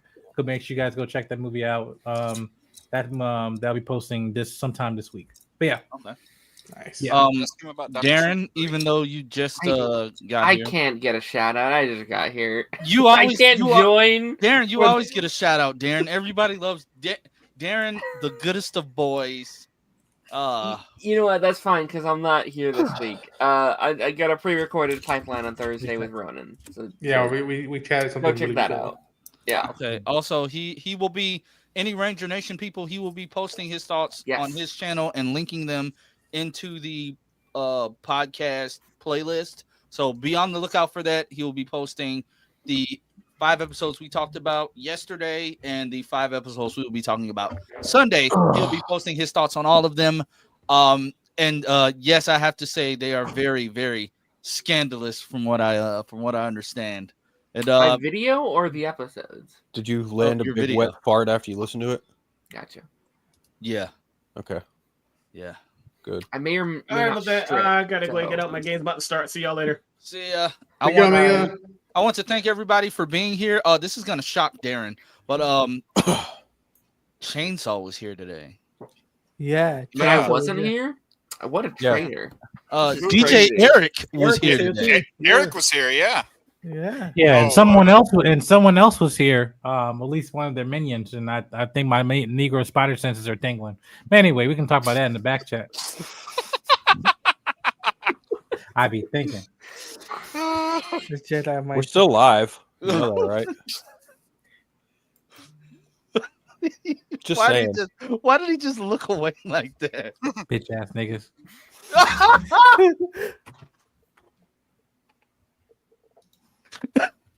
I'm loving this new mic. I like this. I like this type of I'm back. Full throttle. Unfiltered. Oh wait, that's patented. But anyway, but still, it still stays true. But we will catch everybody. For me and Tosh and I'll allow it. Phil. We'll possibly Phil. We'll catch you guys on Sunday. For everybody else, we'll catch you on Tuesday. Council of Creators is tomorrow. Shameless plug for Chainsaw. Make sure you tune in and all that good stuff. We will catch you guys later. Morphin time. It's morphin time. Oh, Goku! Darren's gonna miss another good stream next week. We're talking all the DC animated shows that like just glazing the timbers, man, because he wants to go on vacation.